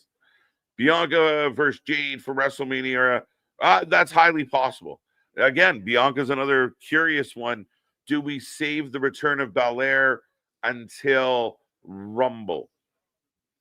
I saw an article saying it's been 2 years. We should forgive Jack Perry. I mean, Frank, you might have a good argument there. We talk a lot about forgiveness on this channel and fans not being able to let go of the past or things that happened in the past, that certain wrestlers, even though, you know, some of their decisions or behavior was horrible, apprehensible, why can't they learn, grow, be better, stronger? Jack Perry got in a situation, and you can see where Jack Perry got caught up. We've all been there, where you kind of like, it's that group mentality, that pack mentality. We all kind of start thinking the same way. And Jack Perry got sucked up in it, and you know, it went down. Now, Jack Perry might have had something with the scapegoat and coming back with that attitude. It could have worked if he was booked better. So yeah, at what point do you? I mean, he got in a scuffle. I mean, but the same thing. Do we forgive Punk? Do those out there holding that grudge let it all go? It's happened. It's behind us. Let's move forward. I would agree. You got a point. And what he did wasn't terrible. Wasn't like jaw-dropping. He was just being a shit. And he got goozled for it. That's the way that went. Chief's doing the job. Jim the Anvil. That works. That works. I accept that. Hillbilly Jim. As Bailey works Alexa in the corner.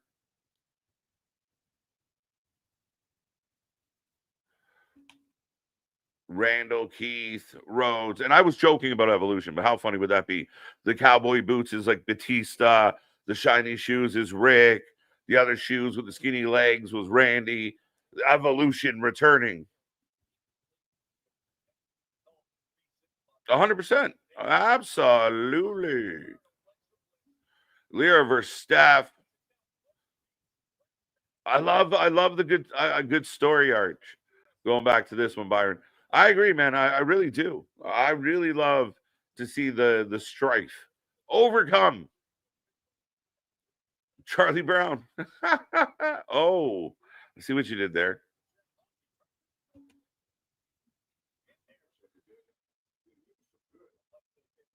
Six catches, 99 yards, and a touchdown. Let's fucking go. Fingers crossed. That should be good. That should be good for me. Leary doesn't need knee pads. You got to be great to pull that off. Again, I mean, borderline MDB. But setting up Bailey, I don't know. It might help. It might help. A little more personality with, you know, a couple nice knee pads. Maybe some wings on them.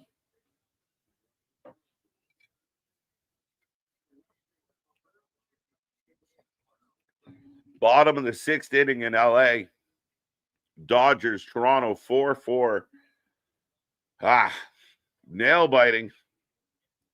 KJ Hillbilly Jim is perfect for you. I know. Let's go, right? I love me some overalls. Oh, big move. DDT, Charlotte.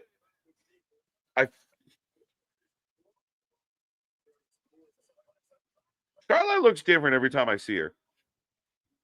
Strong. That's what I'm saying. I would you risk it for a biscuit? Right. Mr. Overalls, I'm feeling overall. Yeehaw, right? Yeah, yeehaw, my guy. That's what I'm saying. Nick and I are going to be the Godwins. I won't even sign a prenup. Oh, you. I mean, would have to. No, I mean, would you risk it for a biscuit? Well, right now, Charlotte's on fire. Her biscuit's cooking.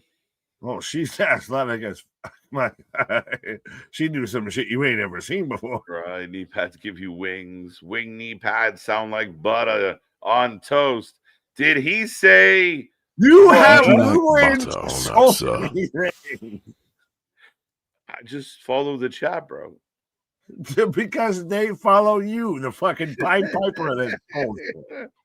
I know not what you speak of. Yeah, I know all of what you speak of.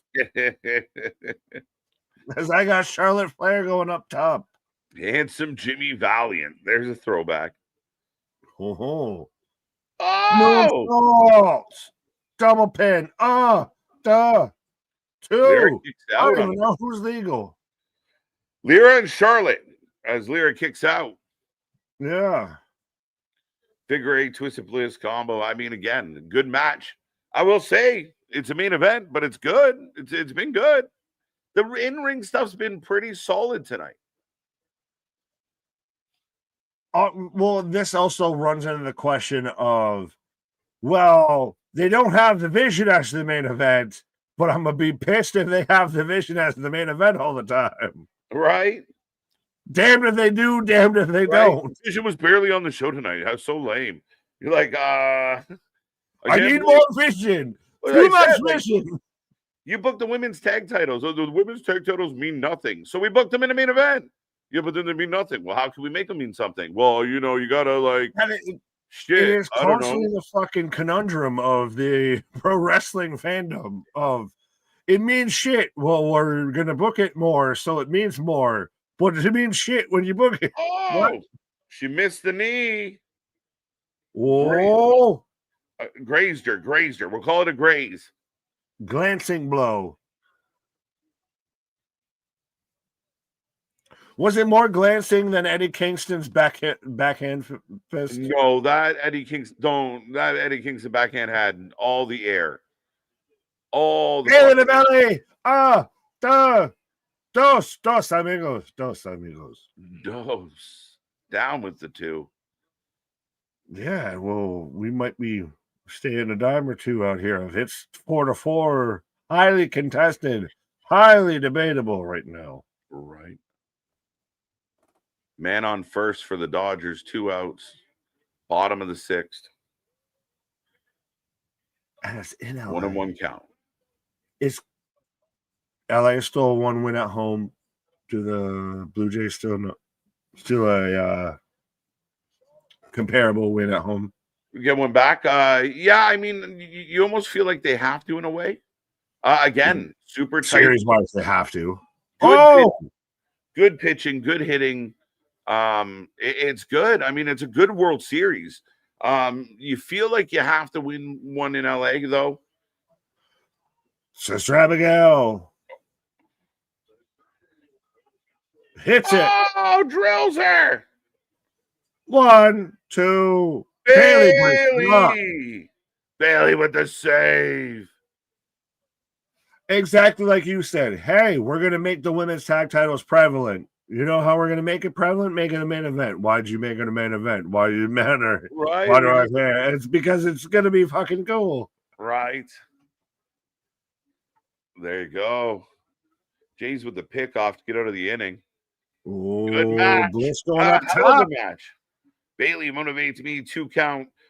You got to watch the end of the game with the stream. Your team won last. Oh, look, MTV appealing to my superstition. He's got a point. 1, 2. Charlotte breaks it up. This is a hell of a main event. I'm not mad they made this the main event at all. No, and it's delivering. It's the most delivering on the show. And Charlotte, this is a new Charlotte. Well, in parts of her look new. Again, she's like, she play into the crowd. She's getting them clapping. She's engaged. This has been the most babyface Charlotte's been in a fucking decade. Definitely with success.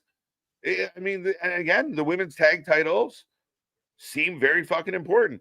Is it interesting? The women's tag titles main event tonight on a week where another company introduces women tag titles. Tag titles that they didn't give a shit about, and they still don't fucking. They introduced already a whole War Games before they introduced the title of the brackets for the War Game for the women's titles. We don't even need to talk about all of that. $250,000 appearance fee. What? Figure 4 into the 8. Figure 8. Bailey gonna tap and snap. Oh, Lyra. Lyra's gonna grab it. No, you won't. You won't on my watch. Oh, that's a bliss on the back of Lyra. Holy shit! What a match! go. I didn't know that was. This is so awesome. Nightwing is a fire finisher. I like it. Uh-oh. Double natural disaster, natural selection. Yeah. 1, 2, 3. Bailey eats the pin, so you still sow the seeds of discontent between her and Lyra. Chef's kiss on that. That was. We're getting at this point with WWE. You can clear and head and shoulders tell best match of a show. Oh yeah, and I mean they cooked, and I mean literally, I felt like the in-ring where people say that WWE won't do good in-ring. I think we're getting some good in-ring if people would just give it a chance. And this main event tonight cooked, absolutely cooked. A pay-per-view level match for me. Asuka Kabukis. Spooky Kubi. Spooky Where Kabuki. are you? I don't give a fuck what anyone says about the show or not. The whole show, the crowd was on fire. Paul, I agree, man. The crowd was super into it, super hot, super loud. Again, and we're finishing off making this is twice that Asuka and Kyrie have closed out a show in the last month. Well, they've been the vision of the women's tag team division of if it's involving the women, they close it out. And normally Asuka missed somebody and turns them into a Smurf. Oh, angry Bailey. Oh, she burst. When does she snap? Well, her bra might. Well, my guy, it's not like we've been above fucking gimmick issues and everything with this. All right, and Stu, let's go. And again, I like Asuka and Kyrie. And Kyrie's the reluctant heel, the sidekick. Asuka's playing the evil side so well. And because you have a bit of the language barrier, doing the vignettes like they did tonight helped get her over. And again, he's got a point. Like you start to see the pieces of what could be a women's war game with really talented women who just gave us a great main event.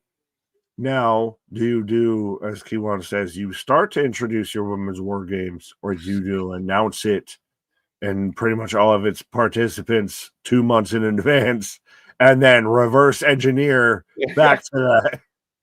No, I think we've seen it happen in the men's side as well. I think here we're just again slowly piece it together like Lego, and eventually we'll have a match. But ladies and gentlemen, Raw has gone off the air. We will take your rating out of 10. You can let us know how you feel about it. What did you like? What didn't you like? And let us know. We'll break some of this down as we keep one eye over in the other direction. I'm finding my way to get to that other direction. Right. She's always mad. Beautiful ladies. Vortex Bailey. Vortex I like Bailey. that though. If that's her secret, she's always mad. She's always mad. Hulk smash. 7.5 out of 10. Raw. I don't know why I said it like that. 8.5. 7.5. Good show. 8 from Dale. Again, I think what might, and I think, is there like an exception as far as this isn't a typical go home, like Saturday Night Main Event's not being treated like a PLE, so there's not a lot to go home on. No, you think it still fits in the same category? Yeah, it has to. It has to. Okay. I was kind of torn on that. Well, to me, it's still a Saturday Main Events of it has the Goldberg experience torn asunder the whole idea of a Saturday's Main Event. Maybe. Now it doesn't feel that special anymore because Goldberg did it. Now, no, it used to be. This is about to be. This is the go home at a Saturday Main Event before John Cena's Saturday Main Event. So you better fucking land on something here. You better put some value to Saturday Main Event because you're about to make this one of the biggest shows of your year. Right, and I think they have. As far as the booking of the show goes, it's a big show on paper. Like, there's a lot of good things booked. I mean, it's only 3 matches right now, but it's 2 really big matches. And CM Punk, Cody and McIntyre, those 2 matches alone stand up as like huge matches to have on this card. Tiffy versus Jade. The Tiffy's storm huge. blows in. Yeah, Jade's winning.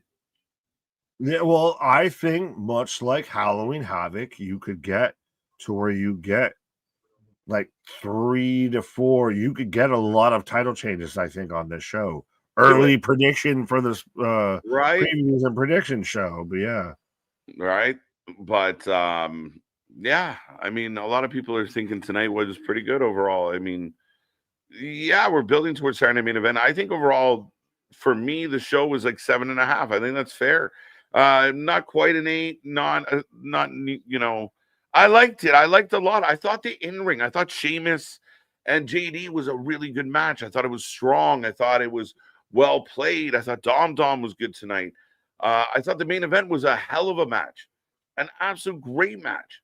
Was the best thing though of what happened on the show not advertised and not like you're hoping that they're going to follow up on, not anything that they like what they initially told you was going to be the show versus what was actually the show are two different things, I feel.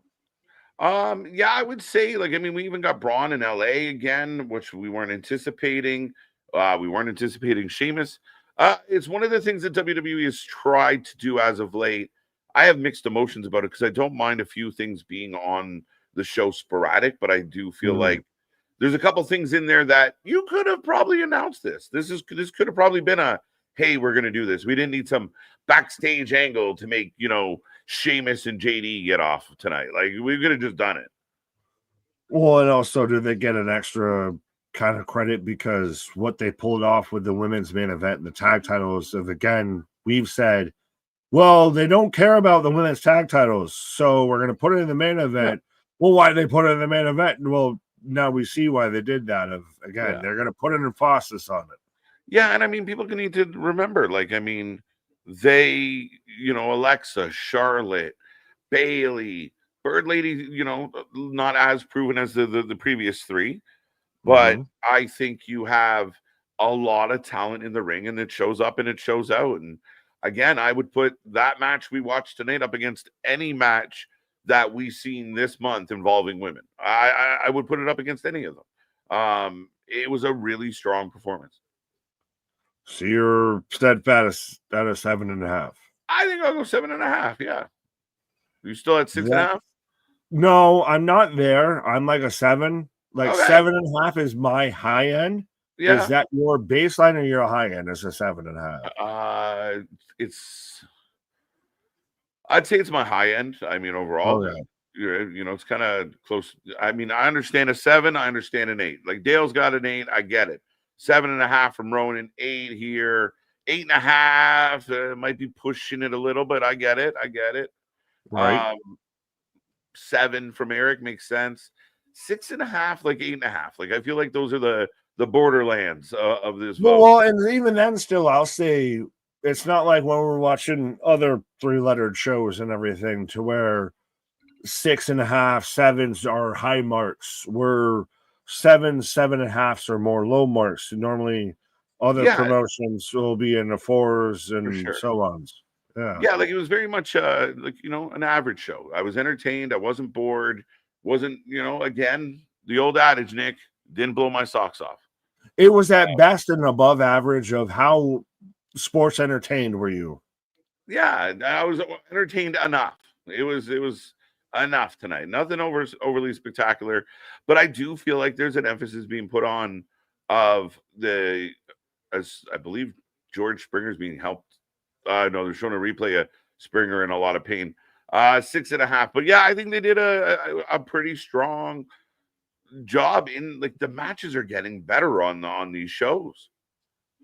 And again, that's why when now you can even further spot out, the fraudsters, what was it? Meltzer's term was the fraudcasters of how apropos is that he says that, but the fraudcasters out there and everything to where this was very much clearly, I would say at minimum a 7. Like, I think I'm on the lower end. You're very much more the middle, the happy medium to the higher end of a 7.5. It was a really good show. And again, a lot of even what wasn't advertised, even what was advertised, really did well in ring. Right. 8 out of 10. I agree with that completely. I mean, and again, that's what you're trying to do. And I will say the in-building, like the in-house crowd tonight was fucking live. They were there for a show and they were energized. 7.5 from Vance, 8 from Dennis, 7.5. See y'all later. Later, Gator. 8.57. Good show. Ending was ass match was good though. But they could have did something extra to end the show with the main event for the championship at the same. So see, this is an interesting thing we talk about a lot is like the ending was to me was an ass. But fans have this expectation of like they didn't do anything extra, so it's shit. Like they just did an angle for Asuka and the Kabuki Warriors to go after those belts. There was no turn. There was no big, surprise. Well, that's the thing is, have you set the tempo?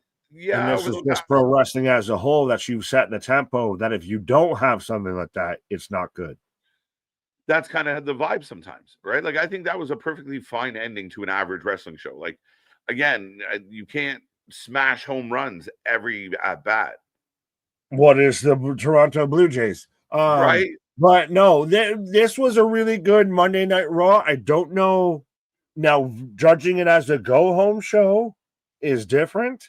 I don't think it was a good go-home show in the sense of it didn't sell a Saturday main event, but it was, to me, a really good Monday Night Raw. Yeah, now, are they intending on adding a match or two on Friday? Maybe. They might, right? It's a premium, it's a live, it's an event, but it's not a premium live event by their standards. They don't pitch it as a premium live event. Saturday main event is a quarterly special. So that's where it gets. It is a network special. It's like a gray. It's in the gray. As I got Bichette at bat, as I got Vladdy Jr. on first base. Yeah, he was just sent back. I think on the foul ball. So 1 and 2 count. 1-2 count right now, going setting up the pitch. Yes. So sorry. Go ahead. No, I was just going to ask if we're staying with it. Chopped where we are right now, but I give it a 9. Adam Pearce, were to explode, I would give it a 10 overall. I enjoyed the CM Punk and Jey Uso segment. Worst part of the show was the Americanos I like. I mean, I kind of get a kick out of it. They did fuck up a good match, but Rusev Penta was a good match. It was a good match. The Americano thing, just that might have been an issue. That's a detriment. That's a issue. Why? I'm having so much fun with this Americano shit. Because where the fuck is it going? What do you mean? They're in cahoots with Tom Tom? I think they run amok. They play heel. They're fucking with AJ. I mean, what do you mean? Where's it going? They're doing their thing. What are we gonna get? A 6-man tag match? Or we're gonna get Rusev and Penta and somebody else can all pair together? We can get Nate if you throw in Dom Dom. Yeah. But they're working with Dom. We'll call it an all-star tag match. Never been done before. They're up to no good. I'm in. I like them. That's the most you've ever seen Vladdy fucking run. Holy shit, he got home. Yes, he did. Let's fucking go. Y'all ever seen a fat man run before? He's lean. Let's go. Oh, he's lean, mean. Oh, all the way from first. I'm behind you. I'm getting the score now. I'm getting a replay of it to where he clearly touched home. He's like, took a minute, stopped, hit the Dougie, little wiggled and hit it. That's huge. All the way from first. He was fucking booking it. 8-10 Vortex Control. Saturday main event has 4 matches. Again, because it's a 2-hour show and there's filler stuff in there, we might not get 4 more. This might be it. This might be it. Saturday main event is shaping up, especially if Jay and CM Punk's going to go a long time, plus commercial breaks in the matches. So that's going 3 segments. That's going 20 minutes. You have the other title's going to go 20 minutes. You have the women, that's going to go 15. Well, and it also depends on how many title changes you Entrances. anticipate you're going to get. It's true. That's true. Interesting. Needs at least one more, maybe. And sometimes you get shit happening the night of, right?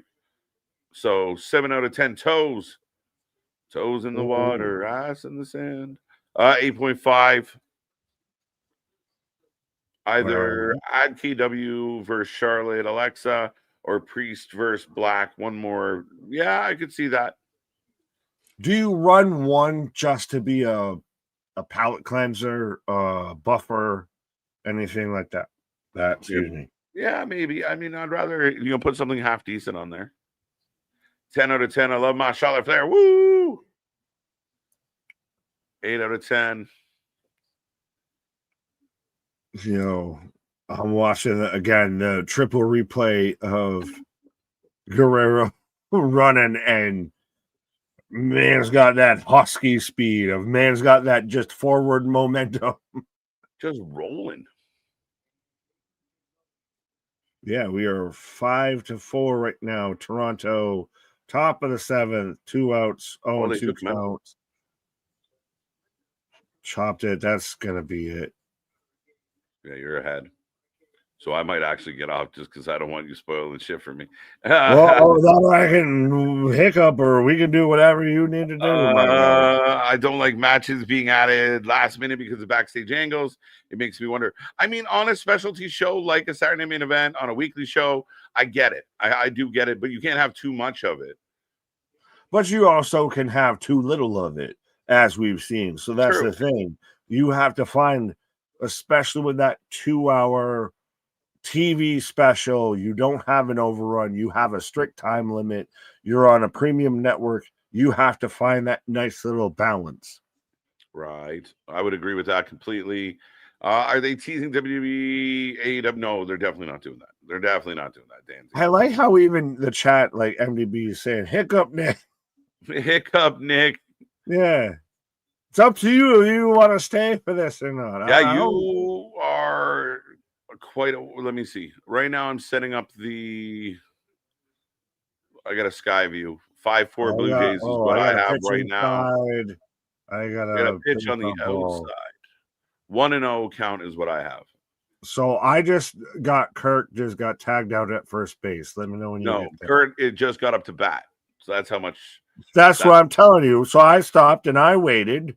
So if you want to stay here and do this, you tell me when he gets out. There you go. Kurt puts one on the ground, tucked out at first. And that's the end of the inning, folks. You're getting the replay of Vladdy? Right now. All right. I'll even dap again. But yes, if you want to stay, we want to see how game 3 goes, as to quote MDB of, you got to stay for the good juju. Just it's on you, my guy. With the fingertips. The Americano storyline, yeah, but I mean, not every storyline is heading in a juggernaut kind of direction. Like, not everyone is doing that, Like, the Americanos are a low mid-card kind of fuckery situation. They're not every storyline is a world championship storyline. What's that?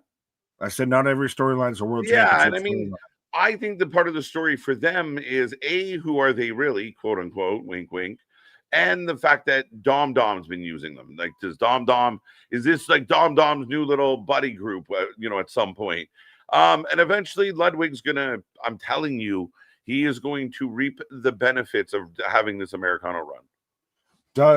Is this Dom's fallout from when Judgment Day splits up? You're gonna really make me hiccup and make sure that I'm on sync with you, and you just disappear right now. This man's trying to slide into the fucking attendance right now. He's gonna try and sneak into the arena. I'm right here, homie.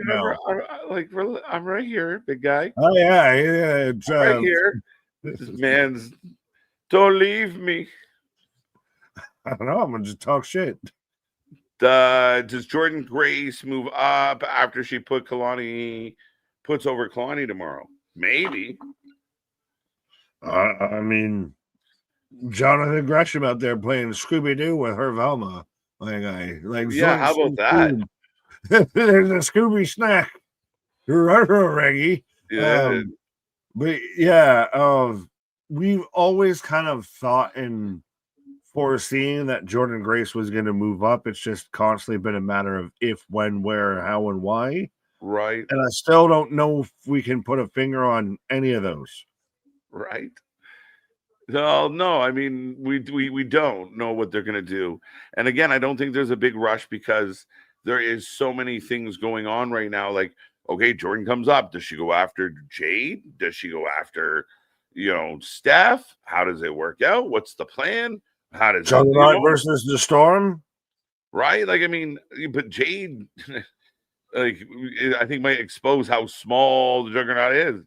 Yeah, but I think Jordan Grace might expose the in-ring talent of Jade Cargill.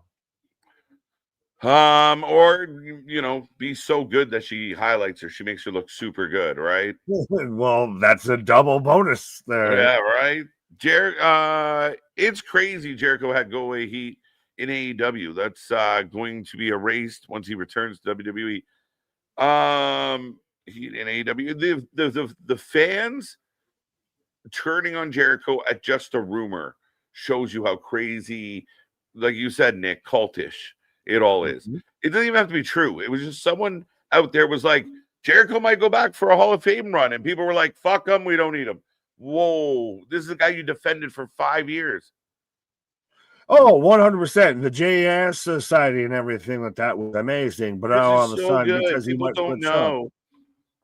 No, it's again, it's this. I've said it before. It's the Scientology of wrestling. The second you start to go even halfway, seem like you're going against it, you are excommunicated. And with he got booed and destroyed by AW fans, but WWE fans will lap that shit up. Welcome to Cody Rhodes when he showed up. The guy was getting booed and couldn't get over at all in AEW. Shows him in WWE. Greatest thing since sliced bread. Presentation matters, and how you do it. And again, if you control Jericho's creative genius and funnel it and you produce it better, and when Jericho says, okay, now we're going to do this dumb shit, someone's there to say, instead of doing that, why don't we do this?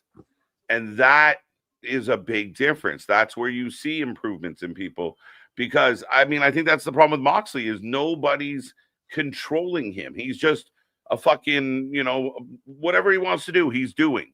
So nobody is creatively controlling, hey man, that's probably dumb. Maybe not the fish tank. Back off. Like nobody's doing that. They're just like, all right, John, do your thing. But you're crazy, John. Anybody that says anything opposed to that, Devon said recently the same exact fucking thing of, I don't like how AEW's run. Christ almighty, I'm not even going to get fully into Sarah Stockton. Gail Kim said her piece just on how Riho was presented and is still getting goddamn crucified out there because she's celebrating Tatum Paxley winning. The sycophants don't know how to let shit go. And again, if you say anything against, the tribe, you are excommunicated. How dare you speak ill of our Lord and Savior, Tony Cuthbert Khan? And again, if you're saying anything about how it's run, of well, you clearly want to work on the other side, of well, you clearly want to be over there. Of you, what grift, what fucking field goal post are we expecting them to kick out of at this point? Listen, with all of this, I promise everybody out there, if Jericho shows back up and he's doing the learning tree on WWE programming, I will be equally disappointed, equally critical, and equally loud about it. I promise that. However, if he shows up and they put him in something that makes sense and it works and it's getting over, I'm gonna call it the way I see it.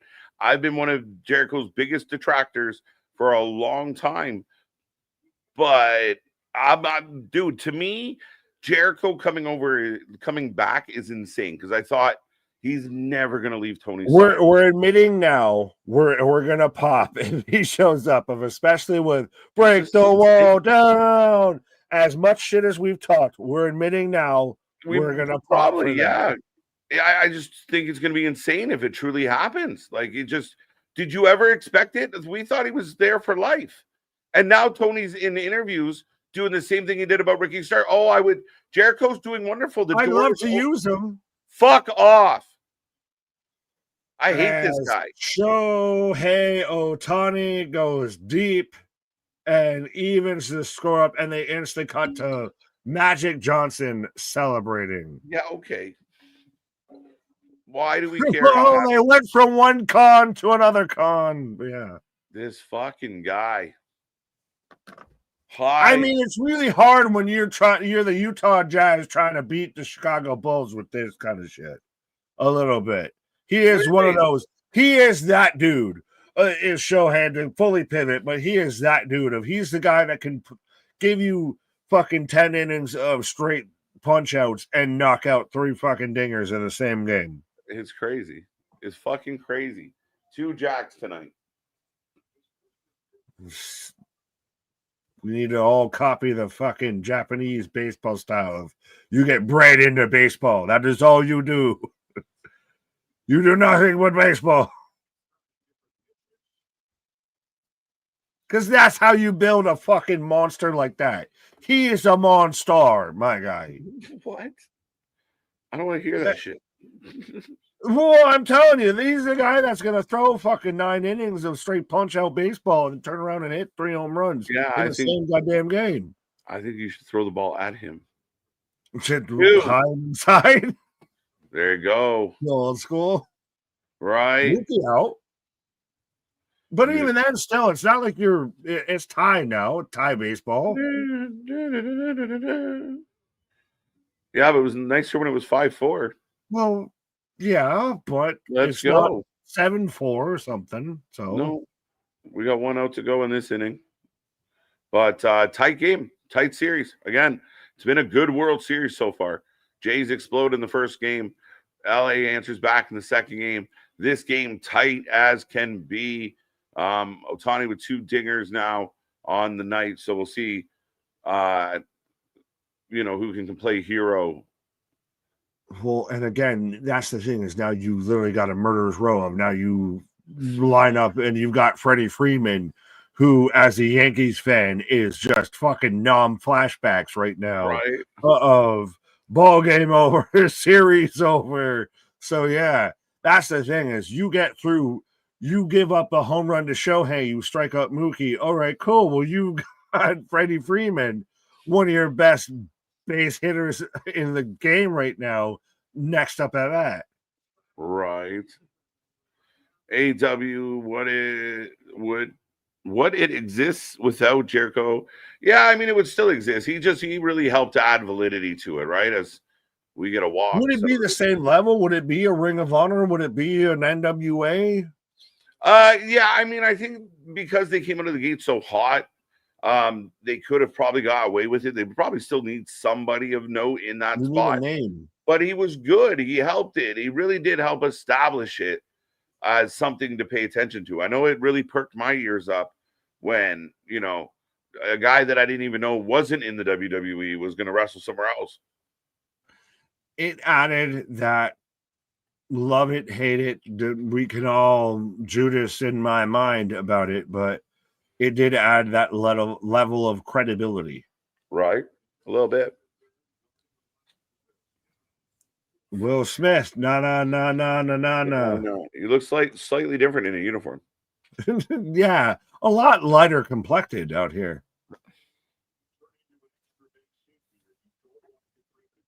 It's not over. Let's go. Not like you to say sorry. And this is, I think, with the Jericho thing, like what shocks me the most is he is one of the founding guys. And he was one of the guys, like, it's like if Tom Cruise was leaving Scientology, we'd be like, what? Yeah, he was so adamant. He was the demo god, a little bit of the bubbly and everything. He was the fucking flag bearer, the cheerleader for it. He was the epitome of the indulgence and kind of the over-the-top booking, and I've got creative control, and I'm going to do all the cool things that I think, and he was kind of the epitome of that. And for him to go fall out with that company and end up back here, that's insane. Now, does I he love that do you like put it a that Hall way. of Fame? Following them and end up back here. Like he slipped, fell, and ended up in WWE. Right, kinda. Or could you see a world where like he comes back and does like a Hall of Fame tour with Dub, and then when he's done with the WWE, go back there for like a final run? No, I No, think he goes to WWE for he's not his like. Hall of Fame run. It's not Vince Russo out there of, well, I've heard that John Cena is so angry at WWE, he wants to do a run in AEW. Are you high? Yes is the answer. Yes. But I mean, I almost think that like Jericho should be like one of the first nominees for the AEW Hall of Fame when they do it. No, you know who's gonna win? John Moxley. Oh, Kenny Omega. the Young Bucks. Yeah, the first ever class will be Hangman, the Young Bucks, Kenny. What are the It'll odds? be the elite class, and they go all in together. Right. Tell me your feelings about Tony Khan. That's a long story right now, and I don't know if I'm going to go down that road completely. But again, I mean, I'm critical of him, but I think he's a nice guy. He just seems, a little out to lunch, and has lots of money. Dear Tony, you're a billionaire with no rap sheet. You have no booking set. Stop trying to act like you do. I mean, I would love to help the guy. He seems very nice, and I hear good stories about him. I just don't know if he's been able to be a boss that can steer the ship in the right direction. And again, if you just compare AEW to AEW, and I think this is what the sickos ignore at times of like, we watched when the buildings were full and big. Yep. We watched when the crowds were going nuts, when t-shirts were selling like crazy, when our friends were talking about AEW. And then we've also witnessed smaller venues, less interest, less friends watching it, less merch. Yeah, we see it. To an extent, we've even said they should go lesser venues because we saw the fucking TVs going, and it still hasn't handled. Tony seems like a guy I would love to work for, but I hate to work for and wouldn't last a week under type of thing. One of those, it would be fantastic to work for him, but I would get so fucking frustrated. Like, I can't take this shit anymore. Right. Here's Jade. Cargill? Well, she's fully the fucking scar at this point, especially because she's got the scar on her forehead, too. It works well. Come on, get out of this fucking inning. Back-to-back walks. There we go. Go home. Yeah. Punch on it first. Yeah. There we go. 5-5 as Otani equals the score. So we got 2 innings left, and I don't know, the two of us will remain here for this. Right.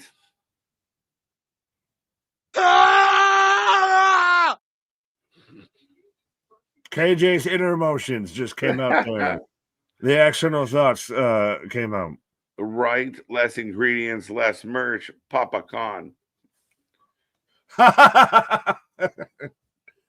You have the shakaroni special? Right. Would you like butter on that, sir? Oh, fuck's sake. It's a fucking garlic butter with that. Well, at least you need button or anything like that because the Papa John pizzas come with pepperoncinis and everything. I don't have a pepperoni button. Yeah, of course, because you're on a fucking Parmesan. Yeah, I don't. What the fuck are you doing? That's all I got. Yeah, well, I think you need to go file some tax reports with that one. More ingredients, more butter. Jesus. We are on a commercial break, but listen.